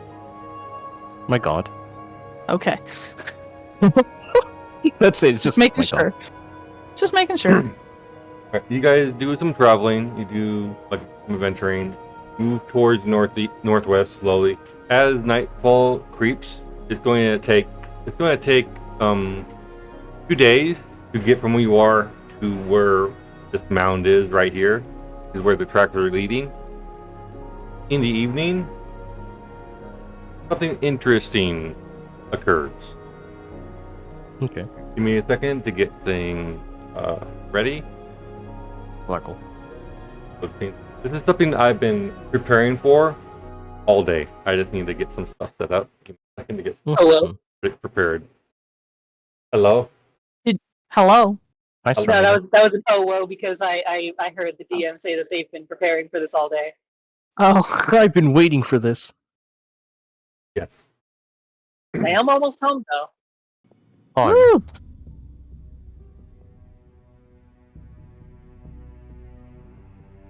I guess let's just do a little side conversation. He'll walk over to Simon and say, hello there again. You seem awfully keen on talking to me. I'm absolutely curious as to why. Well, I don't know. Maybe it's better... It's good conversation to distract yourself from how freezing cold this blizzard is. I'm sure you barely notice it. I hate that you're right. Alright, it is pitch black at night. Does anybody light a torch? Simon does not. Goldrush will take his continual flame candle out of the bag of holding and stick it on his horn again. Yeah! See, I told you it would come in handy.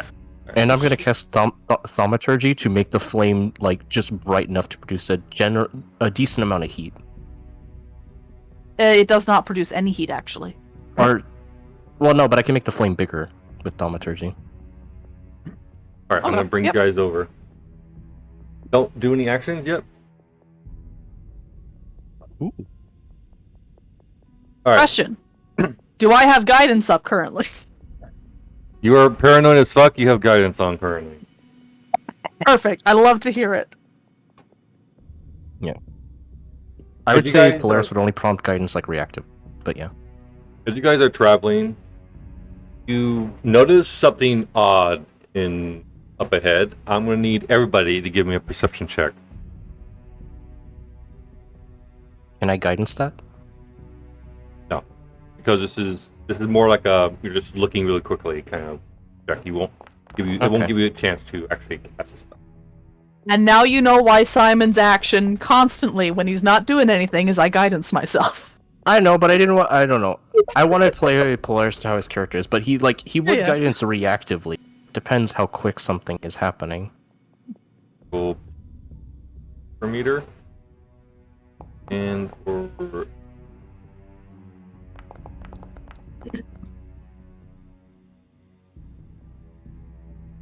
find it amusing that mostly the melee characters that got it.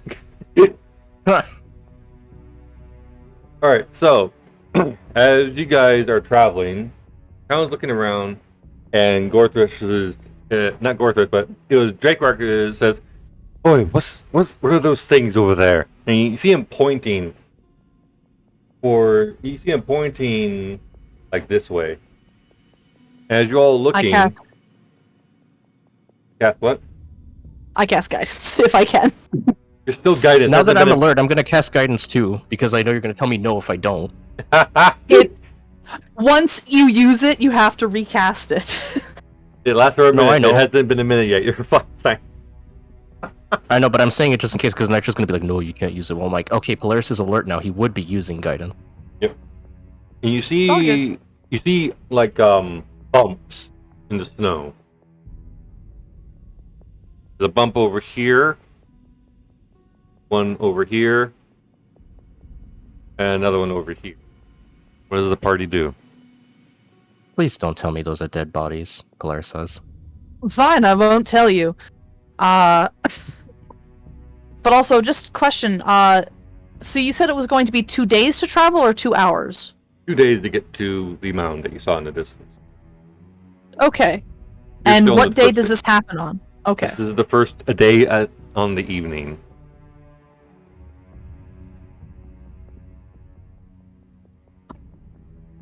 Any ideas, the- anyone? The current date would thus be the 12th? Ironically, in game? Ironically. Hammer the 12th? I think so. Okay. Because downtime started on Hammer the 2nd, and it was a week, and a week is 10 days. And yeah, it'll be the 12th. Perfect. All right. This is important to Simon. Okay. He keeps a detailed journal. Okay.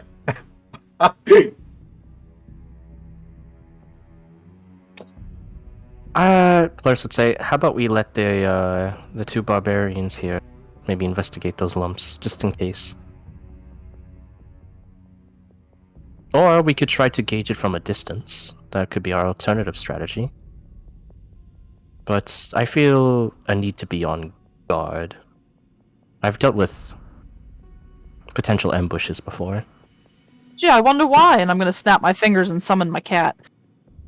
My cat can see invisibility, by the way. This is an important thing to note. It can also detect poisons. Oh. Yeah, he goes from or Polaris goes from suddenly being quickly startled to actually a little surprised when you hear that, and he's like, oh! And he's actually happy.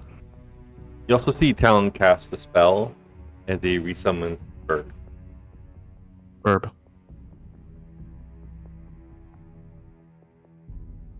And then Simon's eyes go black, and the cat perches in the tree.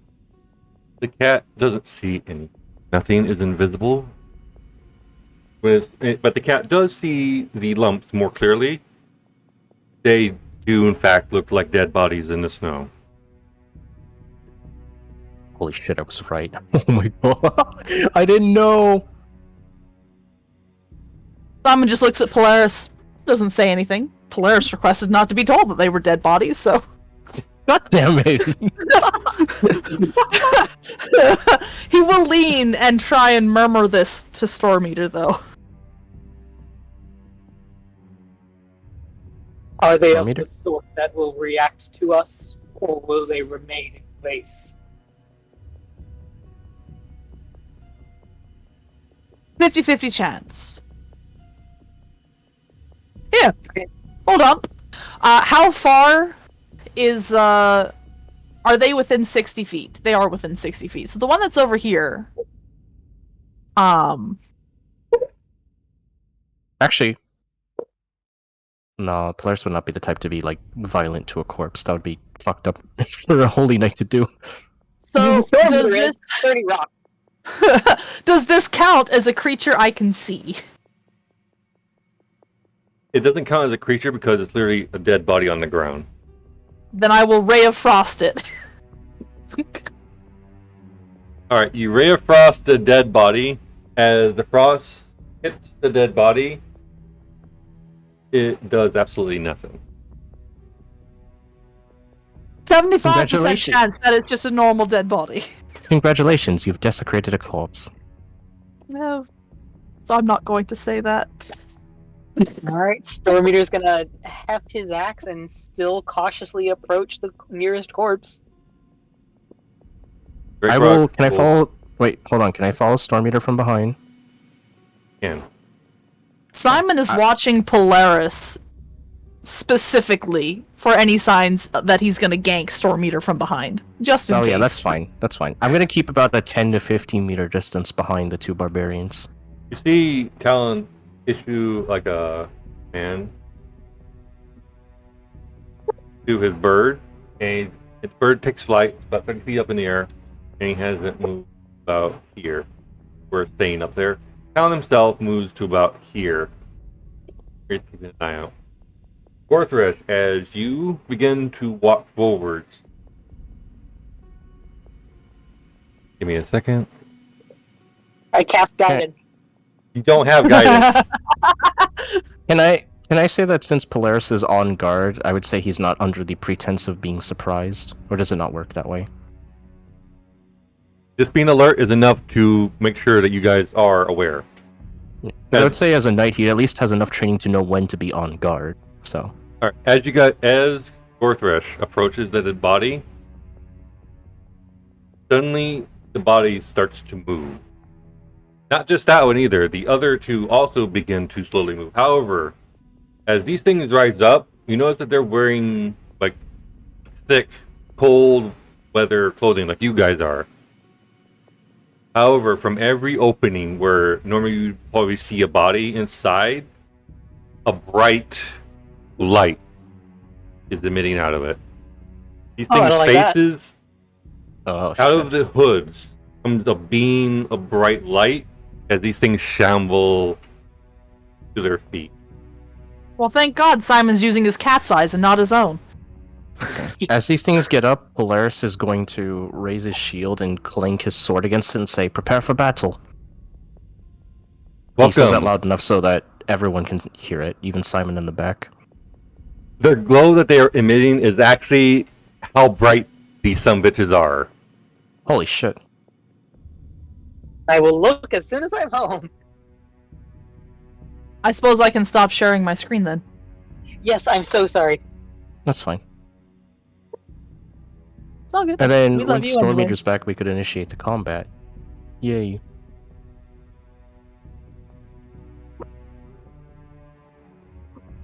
Why is this combat still? This should be over. End. In combat. In combat. There we go.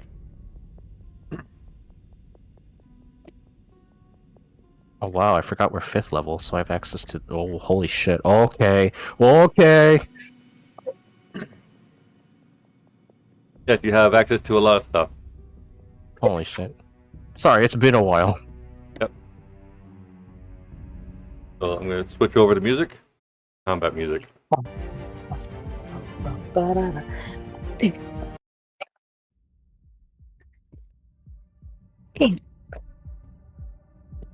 So we're gonna. By I'm the- gonna require everybody to have to roll initiative. Roll initiative, yay. Yeah, my guidance comes in clutch. Also, I want to say that Simon constantly using prestidigitation is the thing that made me want to feel a bit creative. It's why I took thaumaturgy over... Because I was going to take the light cantrip, but I was like, I could do more with thaumaturgy, so I'll take that. Heck yeah. Hmm. Where's my...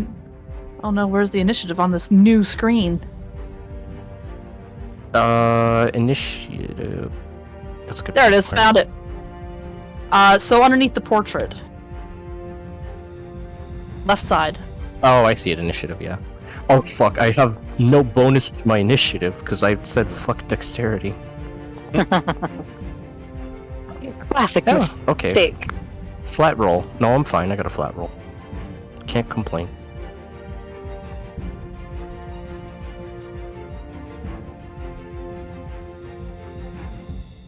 These things are really bright, by the way. Holy shit. Oh my god.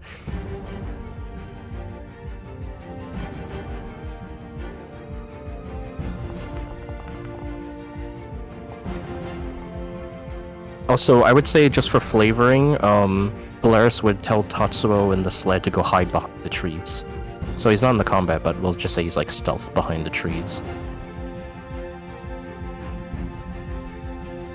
Don't worry, I got the little one to a safe. I got Tatsuo to a safe location. Let's handle this lot. Oh, I was absolutely worried about that. Of course you were, darling.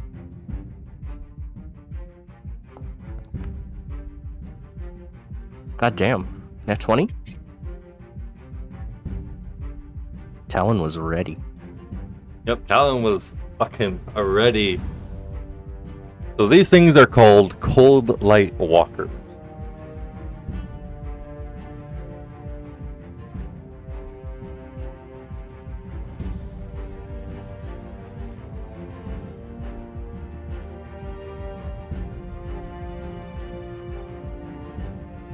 And we're going to begin combat. It'll start off with Talon.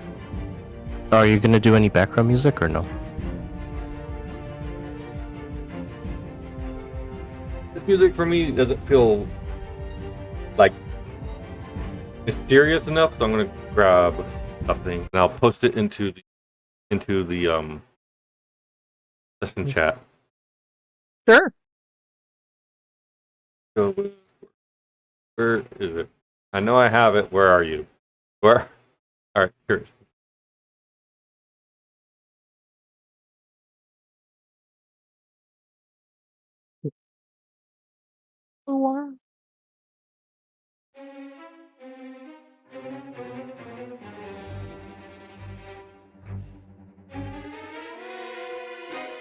There you go.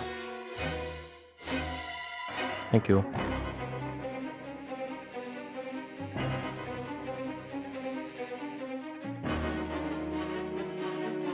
We're going to start off with Talon.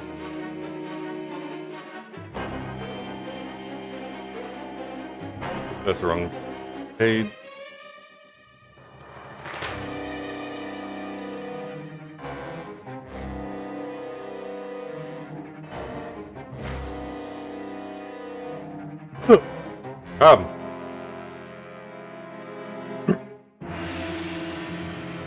Question, by the way, the terrain that Talon is next to, like those little hill crevices, is that like 5 feet of climbing or 10 feet?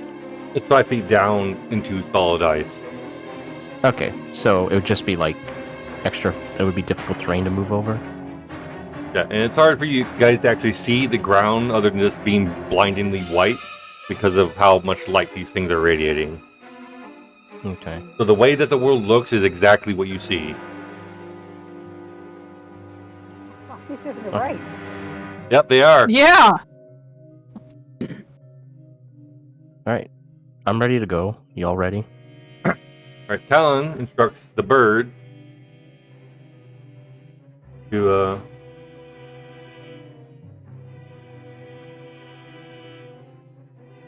he has the bird swoop over. It dive bombs at this thing, goes to make an attack, and then it takes off again. Fly by attack. Zoom.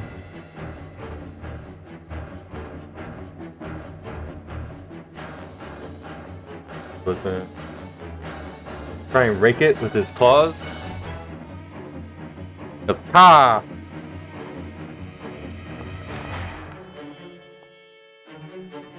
Whack. I like how it says mall. Yep, that's literally what it's called. Oh, not the hammer. It's an attack. Okay, never mind.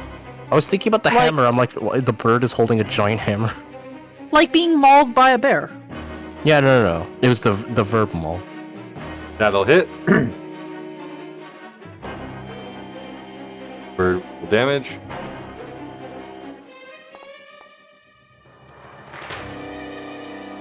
That bird just did 10 damage on its own. God damn, thwack.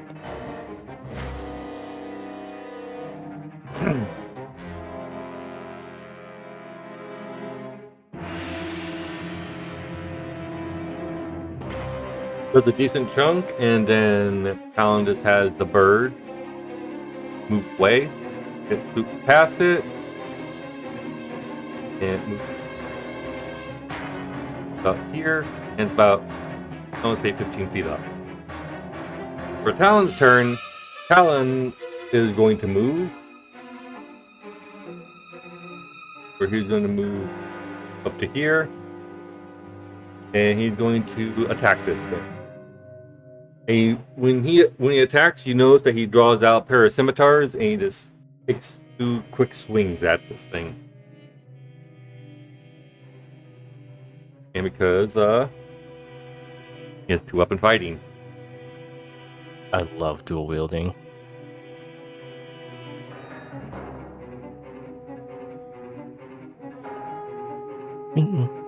Swing. Actually, he doesn't get to make that off attack because he used bonus action already to command the bird. Okay. So that'll be 2 attacks from the scimitar plus 1.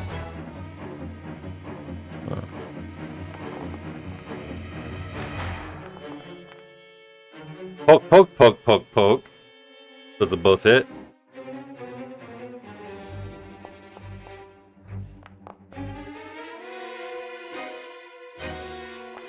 Talon does more damage.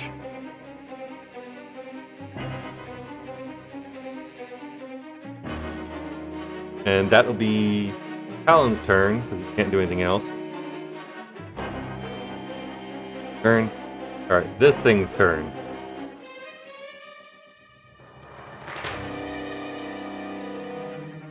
Alright, the creature that Talon just hit slowly turns to face towards him.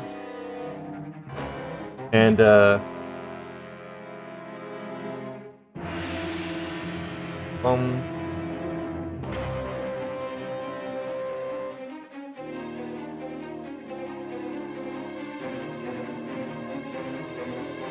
going to reach out and try and punch him in the face.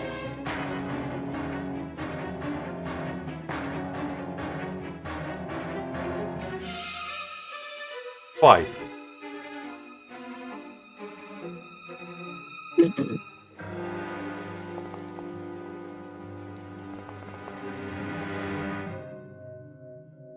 Those will both hit.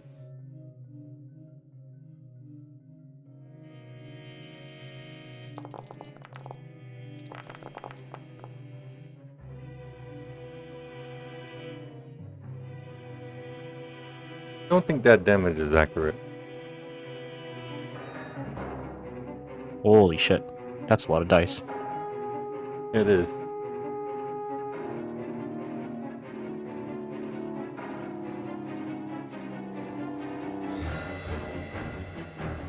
I think that damage is a little bit too severe for what this thing is.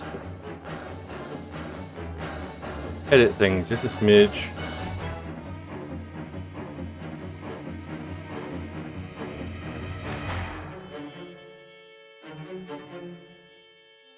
Push goes down just a bit.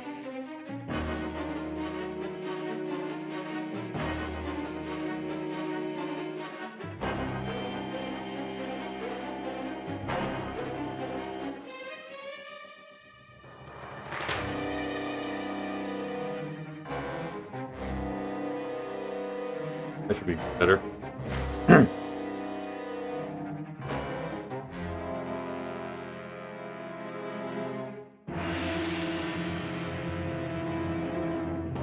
So I'm just gonna have that damage because that is way too much damage for level 5. I'm sorry, but it is. Because if I had applied that full damage, One shot. Yeah. that would have been 54 damage. Way too much for a level 5 for a CR5 creature. Yeah. I will be having that.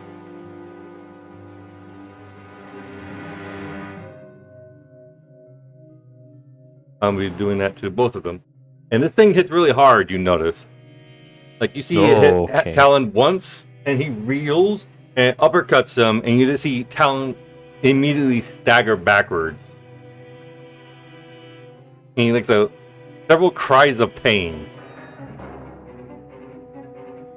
Players would shout, "On God, these things are brutes. They hit hard." I'm gonna damage. Fine.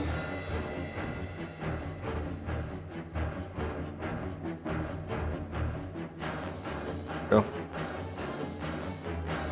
I have to edit them each individually because I can't link them into the sheet itself.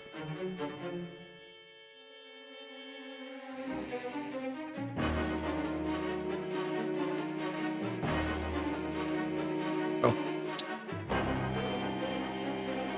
That'll be its turn. Gorthresh, what does Gorthresh do? He's gonna hit this thing, and he's gonna hit it hard. He's gonna move up and ready his axe.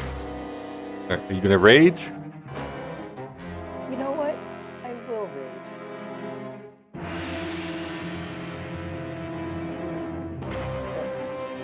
Do it. Go. Commit. Go. I command you. What are you trying to do? I'm trying to get my thing to rage. Oh, I have to go to the action thing. You have to go to the features tab and then click the rage button. There you go.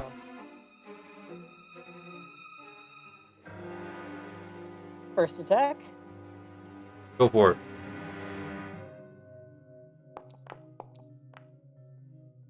That'll hit.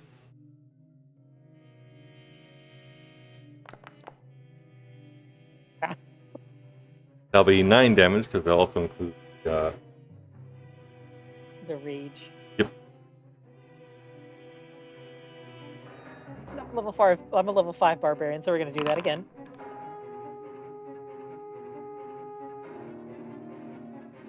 Yep, you get an attack again. That'll hit.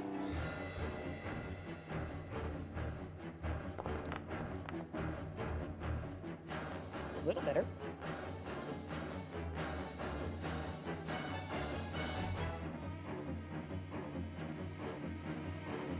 This thing, your cuts cleave into this thing, and it looks like it's barely standing right. And I think that's my whole turn. All right. Simon. I'm gonna point at it, toll the dead, and then take cover behind this tree. Sure. Alright. Can I say something funny real quick? Sure. As you go and duck behind the tree, you see Tatsuo next to you, and he's like, "Oh, hello, Simon."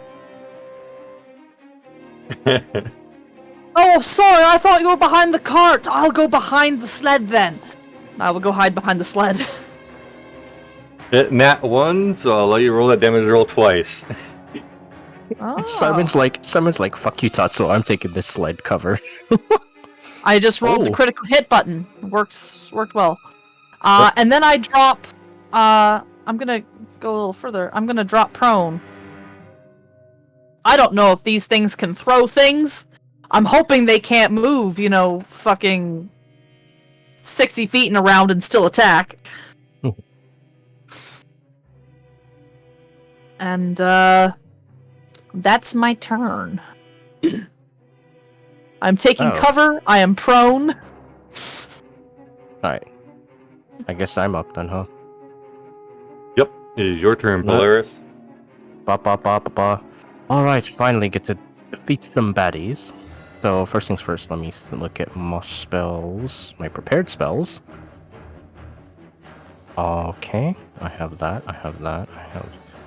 Okay, so what's an action? What's a bonus action? This. You are an action. And you are bonus action. Alright, I'm gonna do a little straightforward. Let me check my movement here, because I think I have 30 feet. Mm-hmm. I should let someone take opportunity on the flanking. I think what I'm gonna do is I'm gonna move up 5, 10, or fuck. Sorry. 5, 10 diagonally. Let's go 15 up here. And then I'm gonna look at the three of you, and I'm gonna raise my sword to the sky, and I'm going to proclaim Prestudicious in we'll just say it's Draconic, because when Polaris likes to do spell incantations, he likes to say in Draconic. Storm Eater, you would recognize this phrase as him saying for justice, more or less. And he's going to, for his action, he's going to cast Bless. Yay. And I'm going to bless Talon, Storm Eater, and I'm going to do myself since I'm closer. Okay. So could you put a bless tag on everyone? Can't find one.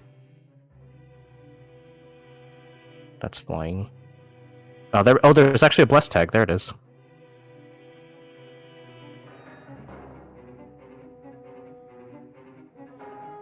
It's about down halfway on the very far right. It says blessed when you cover your cursor over it. Yeah, I don't see it. 1, 2, 3, 4, 5, 6, 7. It's on the 8th row, on the 4th column.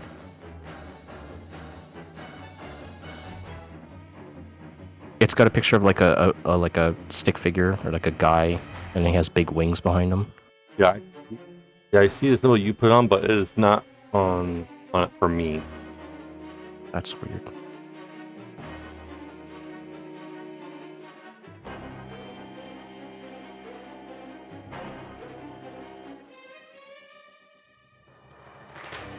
It's next to the figure of the eye, or it's next to the icon that has like the eye. Yeah. And then can you put it on for Storm Eater too? I can't do it as a DM. It can only be done when you're on a player for some reason. Oh. Can Storm Eater do it? Negative. Yeah. Right click and then add an icon. It's called Blessed. It's about halfway down. It's next to the eye. The eye icon that looks like it's swirling a little bit.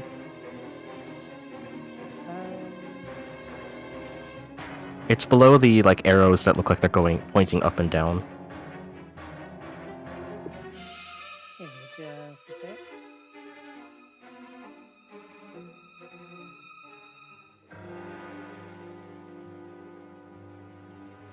If it helps, it's on the 8th column.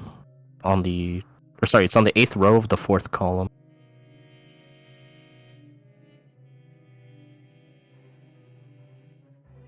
I might be looking at the wrong thing. So basically from the very first icon, go down 8 and then go over 4. Or over 3, I mean.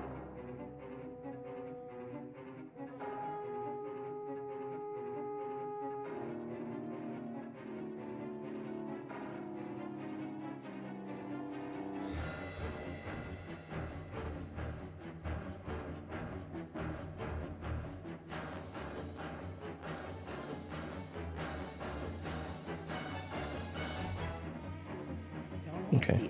I see eyes. I see definitely. It's next to marked. It is below weakened.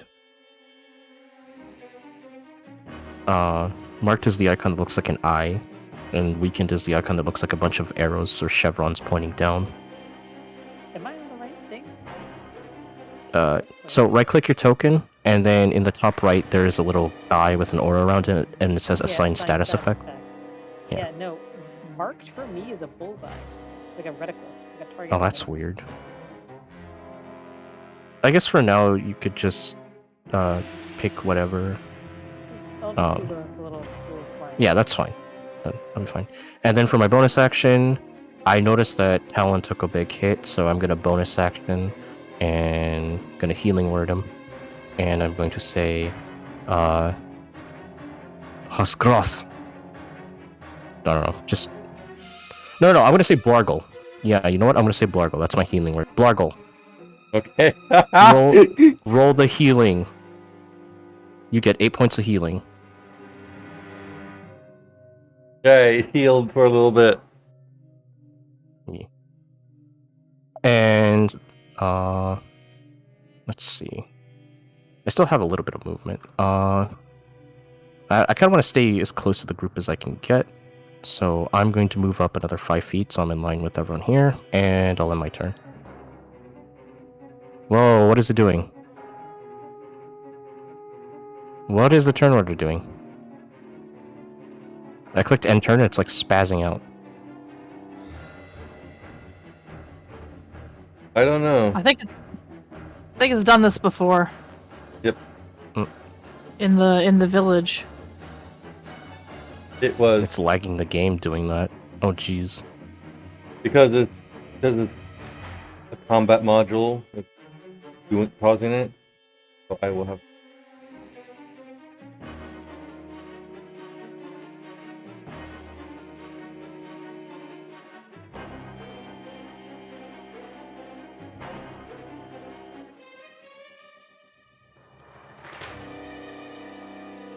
Give me a moment. Oh!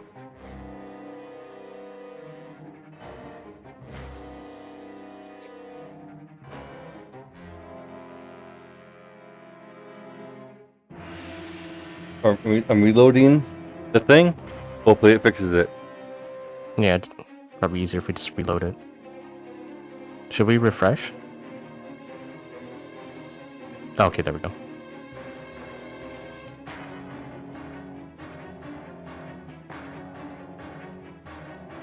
I disabled. Still doing it. Okay. Still doing it. It's getting a little wiggly. Isn't it? Uh-oh. Screenshot. I just have to redo initiative. Not sure why it's doing. The ghost in the machine is trying to warn us. While that's happening, can I run downstairs real quick and grab like another slice of pizza? Yeah. Okay, Can you bring me one? I'll be right back. Yeah, get me one too, please. Yeah, sure. Thank you.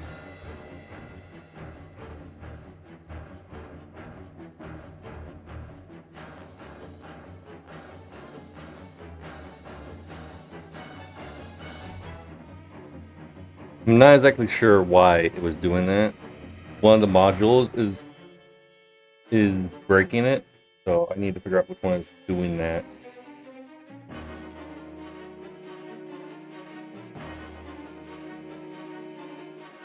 It's odd because it didn't do that.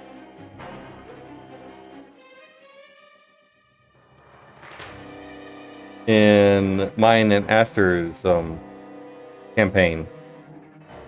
So I have to figure out which one is causing that and then banish it to the Shadow Realm.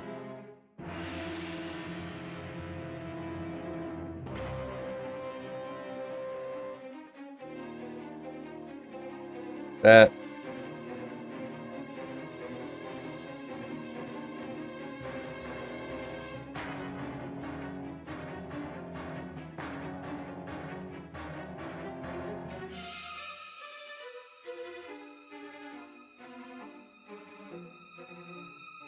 I have closed that window for now, and I will reopen as needed.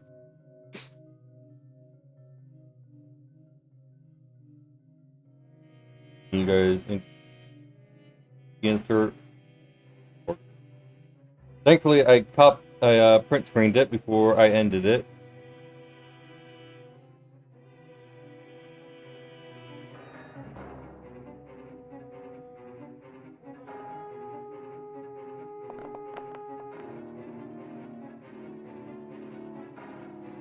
Alright, I'm back. Oh, Okay. is it still glitching out? Nope, I have to. I know mine was 10. That was my initiative. Pending, please hold, because my Firefox is freaking the fuck out.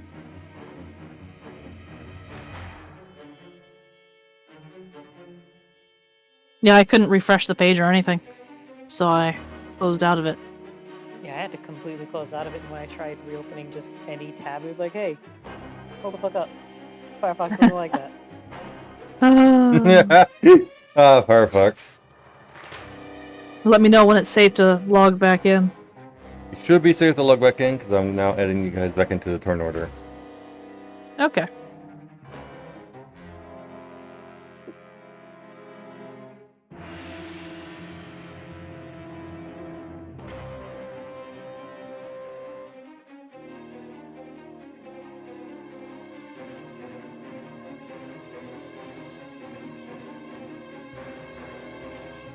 Yeah. There you go.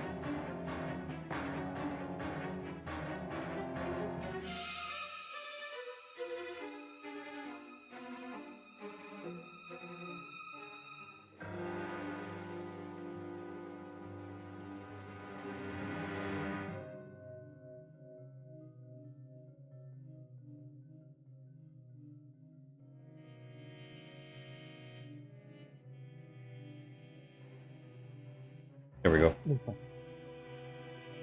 Combat. Be safe. Just let me know when you're ending your turn, and I'll just move it to the next turn because I think the end turn button it bugs it out. All right. Just to be safe. All right, it's this guy's turn.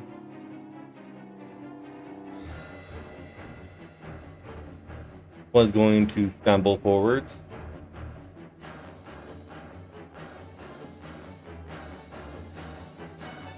And literally falls over for 10 feet.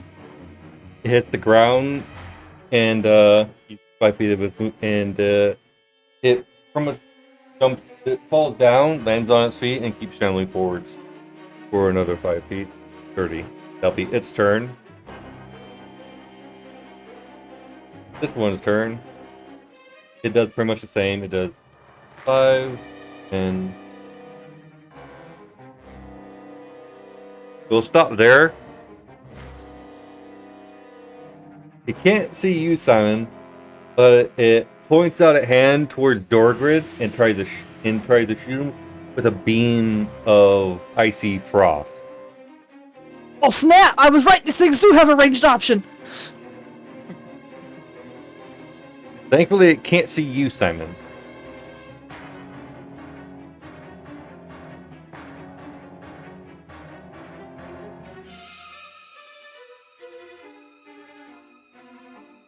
Eh.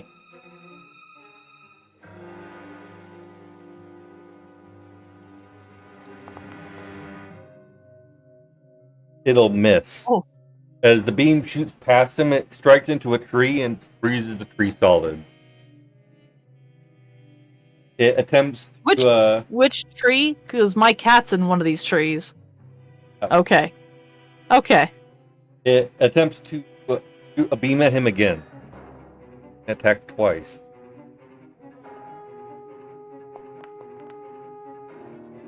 They'll miss again. That'll be its turn.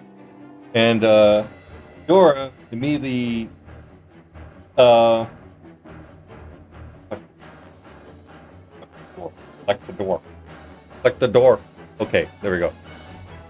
The dwarf. He gets a little angy. Gets a little angy.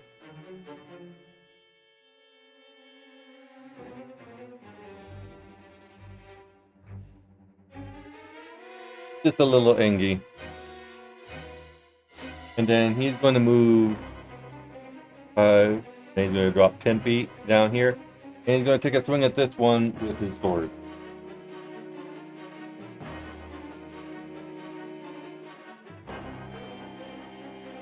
Going to make 2 attacks.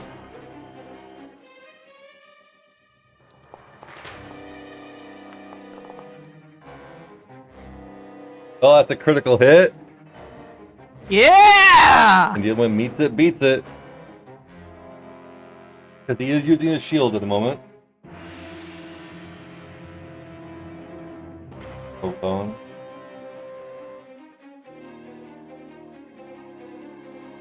Gonna have him roll. Critical hit. Then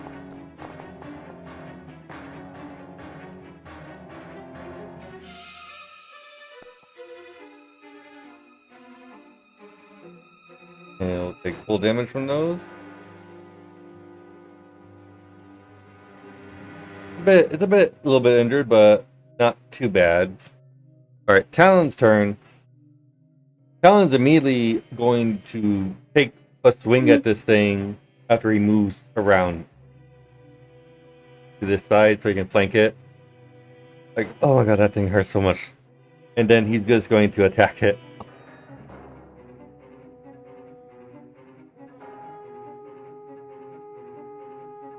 Then there'll be that advantage.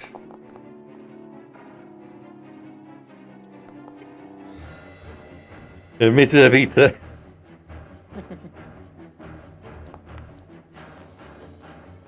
9 damage on this thing.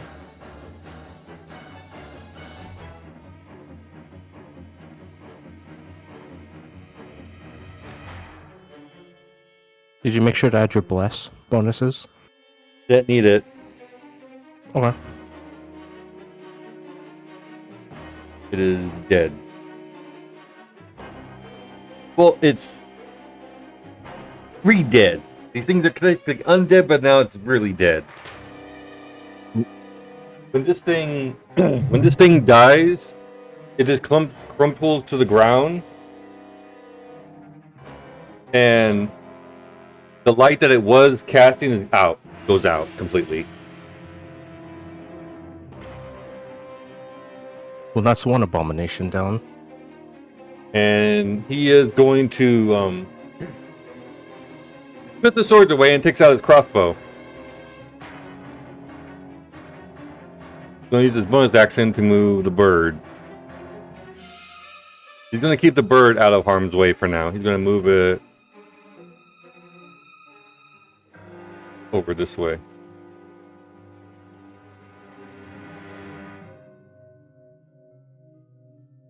Unfortunately, he can't combine like a melee attack and a range attack. I don't think. Actually, yeah, I think he can. So he's going to take a pot shot at the one that Dorgrid is attacking with his crossbow.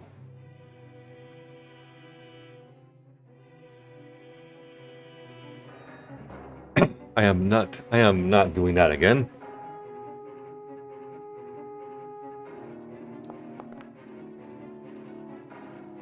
And you hear him try to click the pull the trigger on the crossbow, and you just hear it. And you hear a curse from the bird as he's like, my crossbow jammed. And And that will be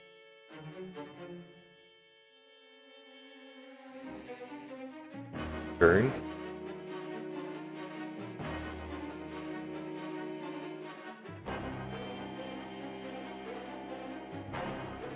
Alright, I need to reload on this account, so I need to momentarily pause I need to momentarily put the screen in the recording to an offline screen for a second. Give me a second, folks. Technical issues are happening. Give me a second.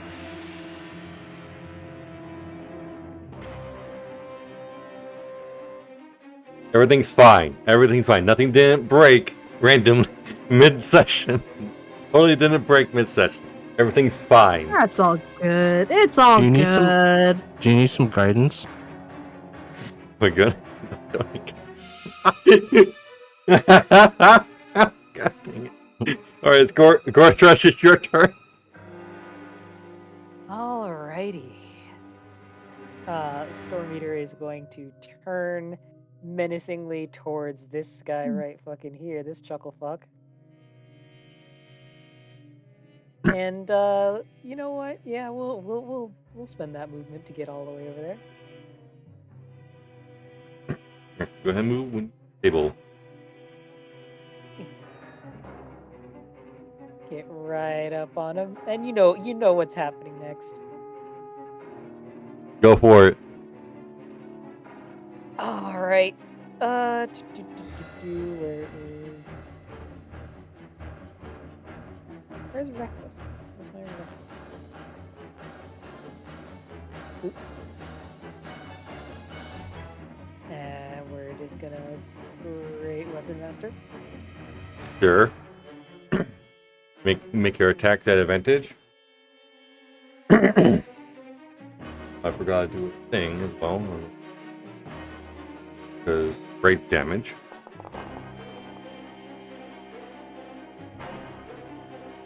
That'll be a 19 to hit. That'll hit.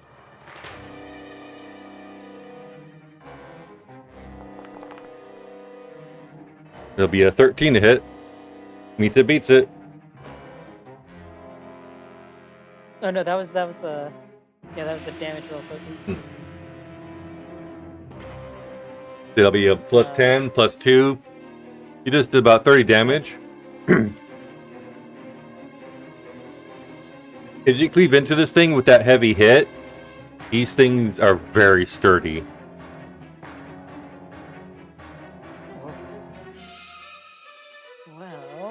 Well, I might be in trouble. Nah, I'm not in trouble. You still have a second attack, by the way. Remember, you have extra attack because you're level 5.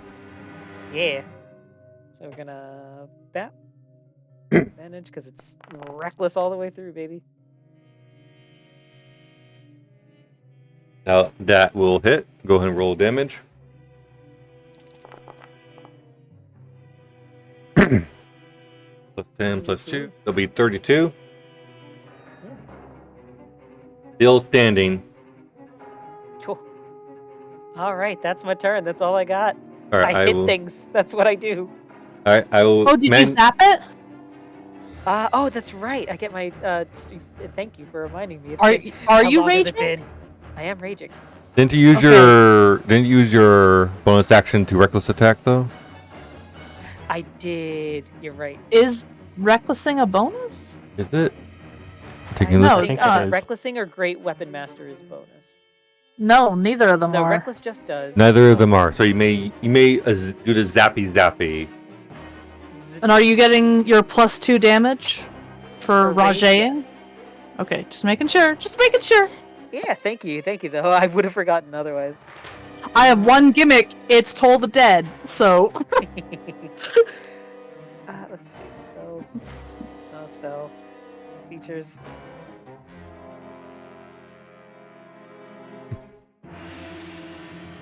One creature choice takes lightning damage. Dex 15. Okay. So this little ghosty goo has to take a quick Dex save.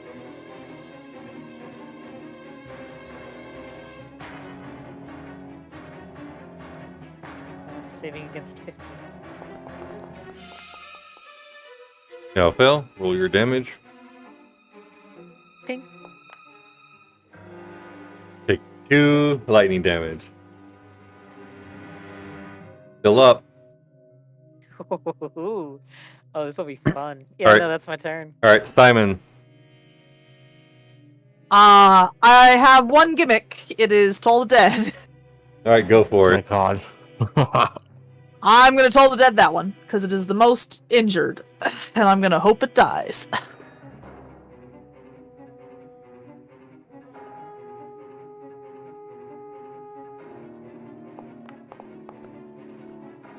And that 20's your spell. Oh, sure. That's okay.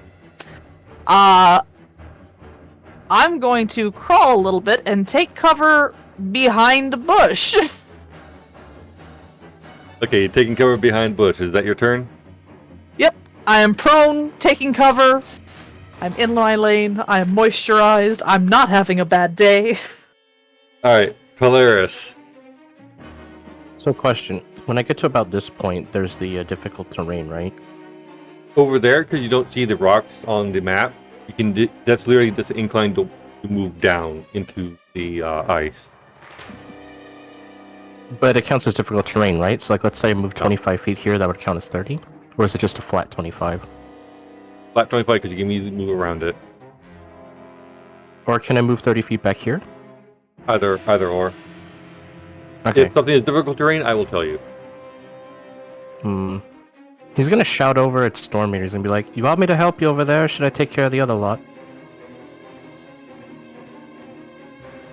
I will be able to handle this one. He'll nod, and he's going to move 25 feet down over where Dorgat is, and he's going to flank behind this creature, and he's going to attack it. Go for it. Do I get advantage? Yes, because you're flanking. Okay, I'm gonna brandish my longsword. I hold shift, right, for advantage? It will plop the ability into the chat. You just click on the attack, and it'll prompt you to normal Oh, or okay. advantage. Am I allowed to do? No, it has to be one-handed because I have a shield on. Yep. One-handed Okay. only. So do I hit attack or versatile? Attack. Okay. And advantage. Nat 20, let's go! Regular damage. Critical. I brandish my longsword in the air, and I feel a glint of radiant aura envelop around my sword as I bring it down straight on this creature's head and I slam him. I'm gonna roll the damage. How do I roll this critical hit? Click on the damage button, and then you hit critical. Okay. Oh, that's...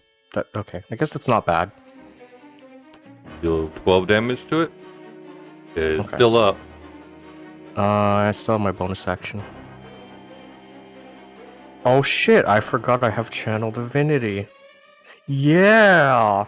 That's a thing. Oh, it's a short rest too. Let's see.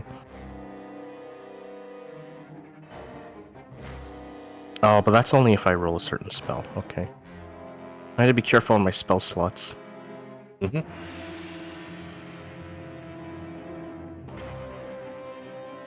Dun, dun.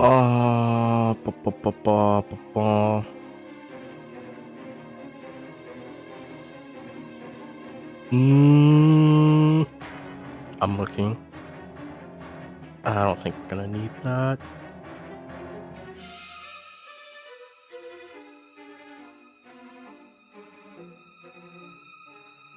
I feel bad when I don't know what to do with my bonus action. I don't know what to do with my bonus action! Can I make an ability check? No.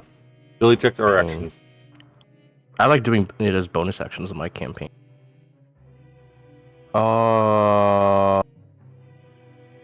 What does that do? Oh, that's a reaction.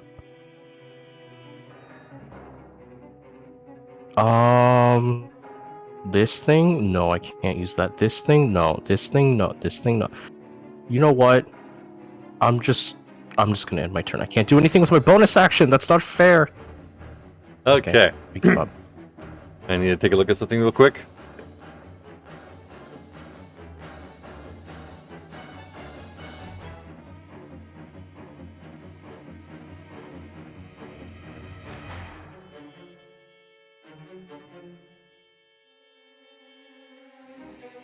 Alright, this creature goes first. He turns around to look at you, Polaris. I'm going to need a Constitution saving throw. Wait, I'm blessed, so I can add my bless to this. Yep. Did it go? It meets it, it beats it. Did You it managed to, as this thing looks straight I don't at you, see it. I see I it. don't see the roll. I see the roll. I don't see the roll. I don't see the roll. I don't see the roll. I think I need to refresh. You might have to. Yeah. Oh no, is my internet timing out?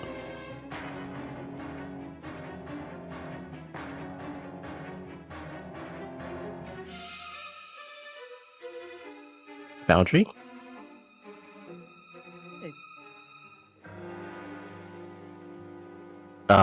Boundary just went completely, like, black for me. Uh-oh. I see you there. Oh, now I'm back. Spaghettios. Okay, Now so it said I rolled a is. 14. Did I need to roll a bless, or it doesn't matter? Doesn't Not you matter. got it. Meets it, beats it. So you, Okay. as this thing turns towards you to face you, a blinding light comes at you, and you manage to look away just in time to avoid being blinded.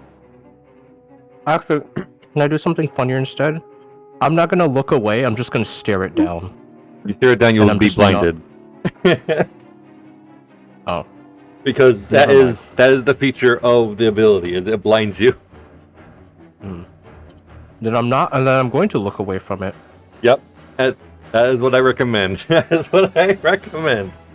You don't want this thing to be. You don't want to be blinded and fight this thing. I just want to do a cool roleplay thing where I could be like, I'm too cool to get blinded, so I can just stare this thing straight down like a badass. But okay, no, I can't do that. Certain enemies are like that, unfortunately. Okay. Then I'm going to pretend like I'm staring it down, even though I'm looking away. Yes, that works. That works. I'm going to have my head like turned at it, but my peripheral will be looking so far away from it that I'm just not looking at the. As it fails to blind you, it's literally going to reach out and try and punch you. Falcon Punch! I'm gonna say, try me, bitch. You know, like the meme. It's like, try me, bitch. God damn it, no! That's a nat 20. You who tempts the gods shall be whacked. This is gonna hurt. Ow! 30 damage. The fuck? Okay.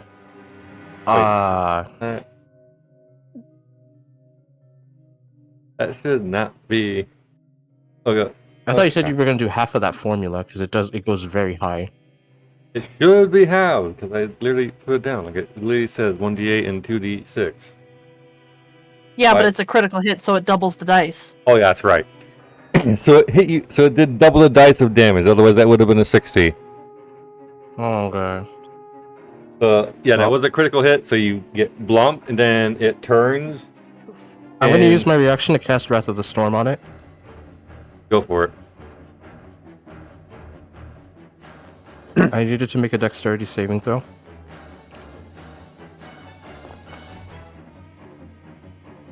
God damn.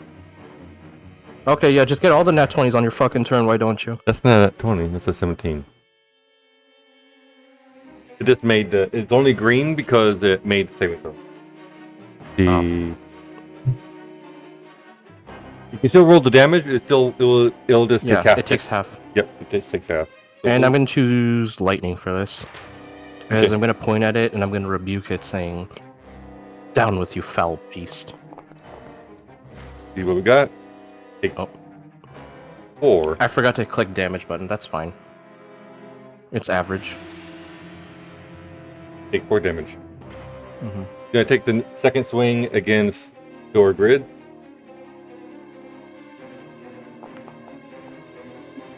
And misses.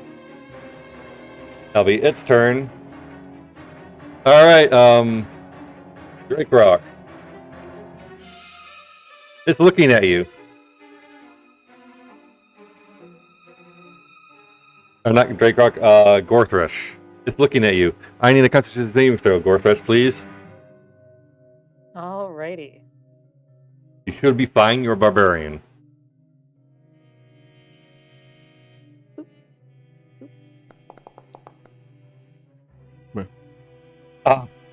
You had to jinx me.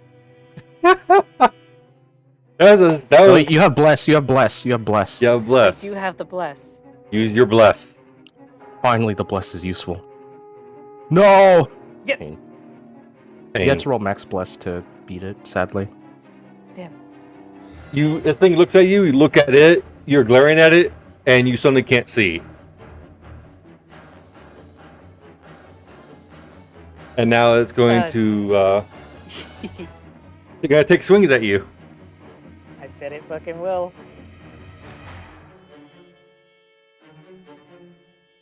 And it's gonna take a swing at you twice, at advantage, because you're blinded. It had advantage anyways because of reckless. Those little bolts hit. Ow. First one's gonna do. You're gonna take 5 bludgeoning and 4 cold damage from the first hit. Oh, wait a minute, I have resistance to cold. So when I took cold damage, it should have been halved. Yeah. Let me go back to that 30 for you. Yeah, how much of that was cold damage? That should be halved. 17 of it was cold. 17 was cold. So rounded down, that'd be 8. I'm gonna get that back. 'cause So I get had- plus 8. Yep, you get plus 8. Okay, I'll do that. Alright, there we go. I These- did it right this time. The second slam does 3 bludgeoning to you, Gorthrush, and 7 cold damage. I'm calculating your resistance, by the way. Oh, so this is already halved. Yep. So Ah, okay. Never mind. Let's see. So, do half again on that so that it's...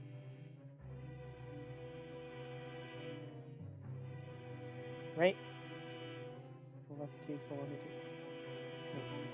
Shit, okay. So these are all Cold Walker 2. Let me get my health back so I can do this proper. Okay. Back where I was. For the first hit, it'll be 5 bludgeoning and 4 cold, and the second one will be 3 bludgeoning and 7 cold.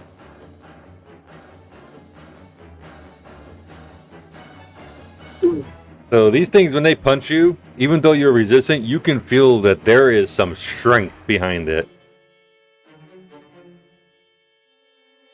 These things are not things to underestimate. Our meter was raging, right? Yes. Yes. Oh, okay, so bludgeoning resistance. Yeah. Drake Rock decides to, he puts away his Shatter Spike, and, see, actually, what will he do?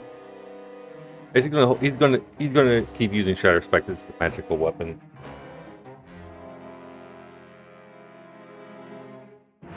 Oh, Good old dwarf chiseling when this away. thing took a swing at you earlier, I'm gonna have Drake Rock take his attack back at it because he has a special thing.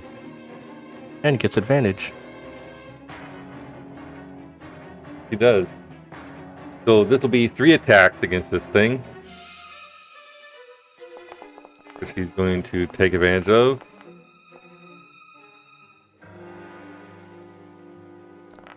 Third time. Those will all hit. Goddamn, Oh. Sentinel's strong. No critical hits, unfortunately. Those will all do full damage. That'll be 11,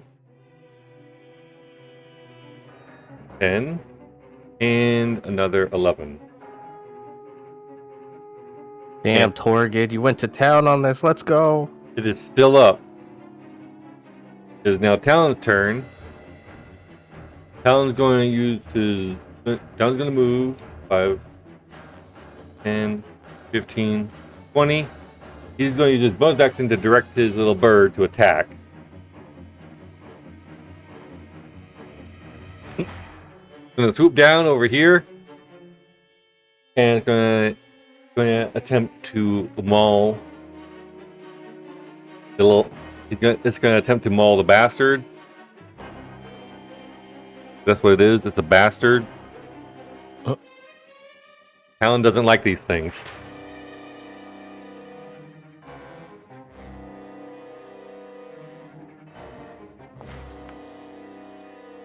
I like how the icon for it is literally a giant apple. Literally. That'll hit. Where do you get the hammer from? And then the bird moves away. 13 from the fucking bird. Jesus. We need to give this bird a hammer. We need to give this bird. What if we give the bird Shatter Spike? We're naming the bird MC. The bird kills the sumbitch. And then Talon is going to take aim at this guy with his crossbow. And the other one is currently up. And he's going to fire. Because it's a heavy crossbow, he cannot fire it twice. Because he does not have the gunner feat.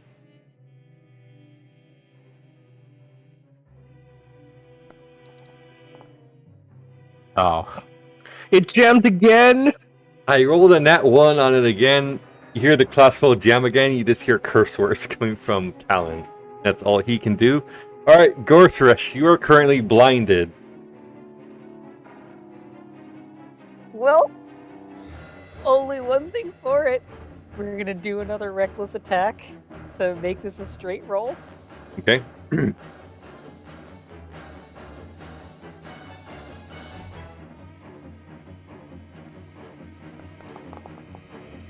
Oh, let's go! Oh, you're fucked. You're Alright, roll. I'm not going to ask you to do a second roll for that. Just roll your damage for your critical hit as your weapon master and see what happens. All right, that is 26.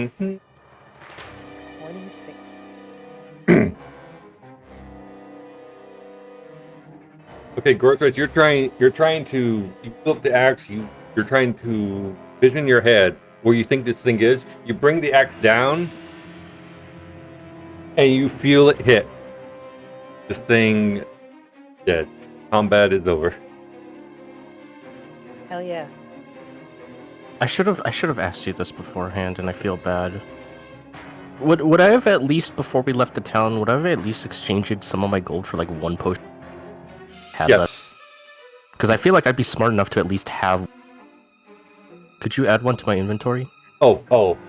Potion of healing. There wasn't an alchemist in the city. It was just a general goods store, so there was no potions in it. Well, I feel like before I went out on my quest to find Tatsu, I would have at least had one potion of healing on me. Then you can take. Then you can just on your sheet. You can just minus 50 gold, and I'll add a potion. Okay, I'll take out the 50 starting gold. That's fine.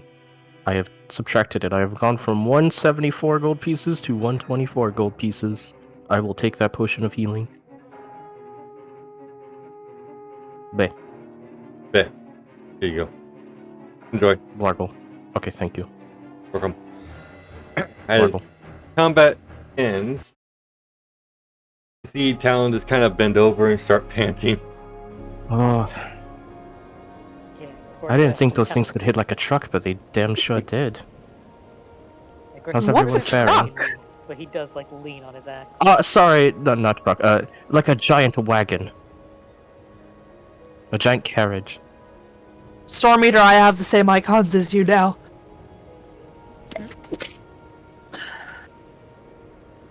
Something about that mod might have been what broke things. The recent update kind of broke a lot of things, but yeah. Yep. Polaris is saying, would that should I bring our spirits back up? You all look quite injured, as is myself. I think we are done adventuring for the day. Let's find a spot to camp. Probably a good idea. I will work on getting you guys a camp map set up next session.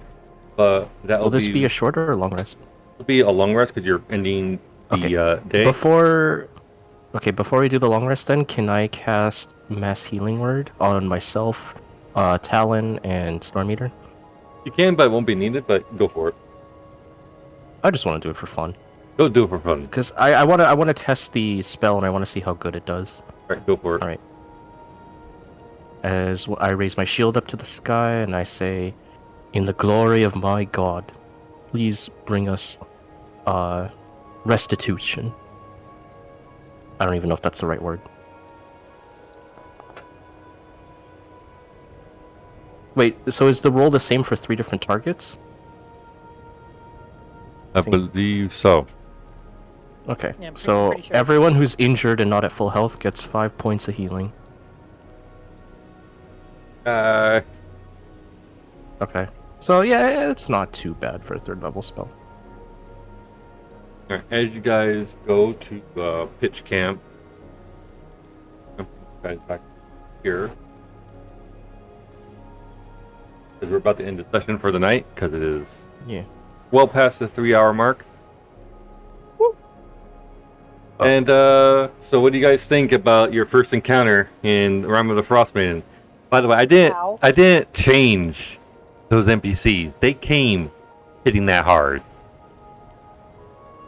Good thing I have cold resistance. I had to have their outgoing damage because they did 2d8 and 4d6 damage with a single hit, and it can attack twice. Their beam can do 4d10. We would have died. SDR5 doesn't hit that hard. I was just over here like, oh, I could just bring Bless and a little healing word, should be fine. I wasn't expecting like, oh man, I should have prepped spiritual weapon.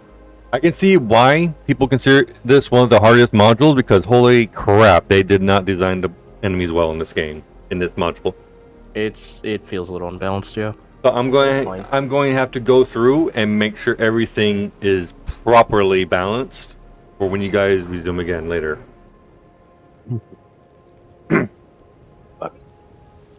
But yeah, the camp RP will be focused around you being in a campsite. You're all going to be in your winter clothing. You'll be huddled around a fire. And Gorthresh, if you want, you can use your character's background as being like a woodcutter to put together like an impromptu little wooden shelter for the rest of the party. Oh, nice, like a little lean-to. Yes. To give you some shelter from the storm, or rather from the Does cold that weather. mean? Does that mean we'll all have to share? It might. That sounds like campfire. Can you get marshmallows? That's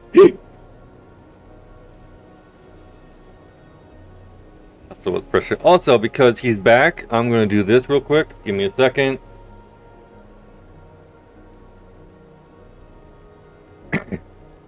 Bum! He's back again! And he's not dead. Yeah! He's not dead. He's just gained another dead. Hooray! More minions. Do your minions talk, by the way, or are they just like voiceless? They are skeletons. They do not speak. I see. Yeah, unfortunately, skeletons do not talk. Can they dance? If Simon tells them to. Can they like break dance? If Simon tells them to, yeah.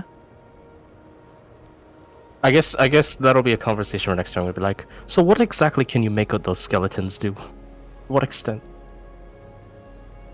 I'm sure it'll be a conversation. Yes, it will be. My goodness. So, Having familiars is fun. But yeah. It is. So how did everybody enjoy that little teaser into this module? Simon is absolutely sus of Polaris, but that's just The because Holy Knight. he's paranoid. He is always paranoid. That's just how he is. Yes. That's how he sucks be. because he's a holy knight. Lars just perpetually smirking, whereas deep down inside he secretly just doesn't give a fuck. He's just like, I'm vibing through this. Oh no, I forgot to bring it back to the game screen, so for the last hour it was on the offline screen. God damn it. Oh no. At least people can treat it like a podcast at the very minimum. God damn it. Womp womp.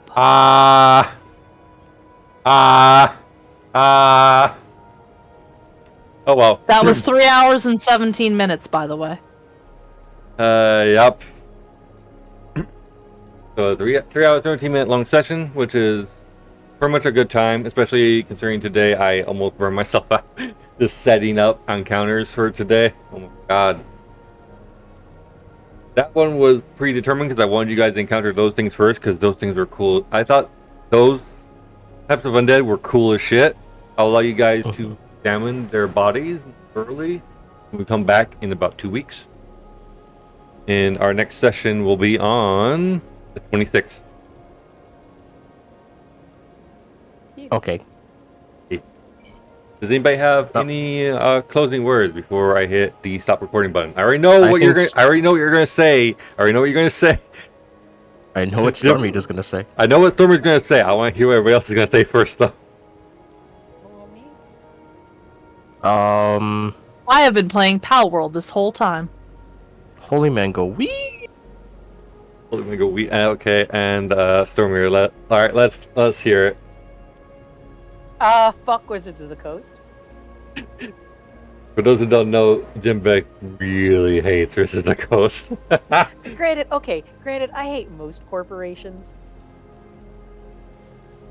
That's true. A lot of them just screw people over.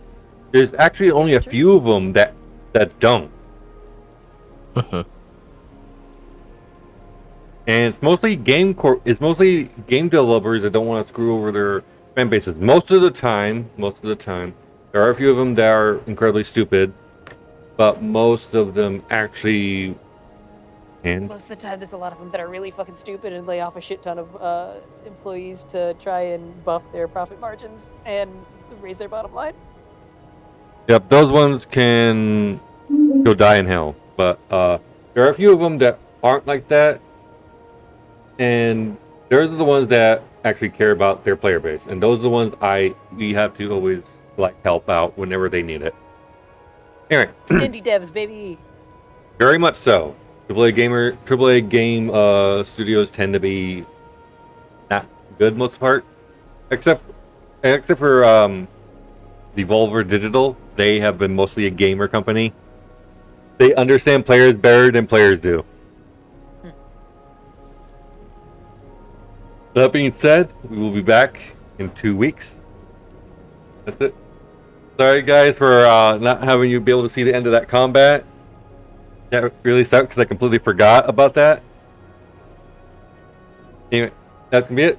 We'll see you guys in 2 weeks. Ta-ta. See you then. Ta-ta!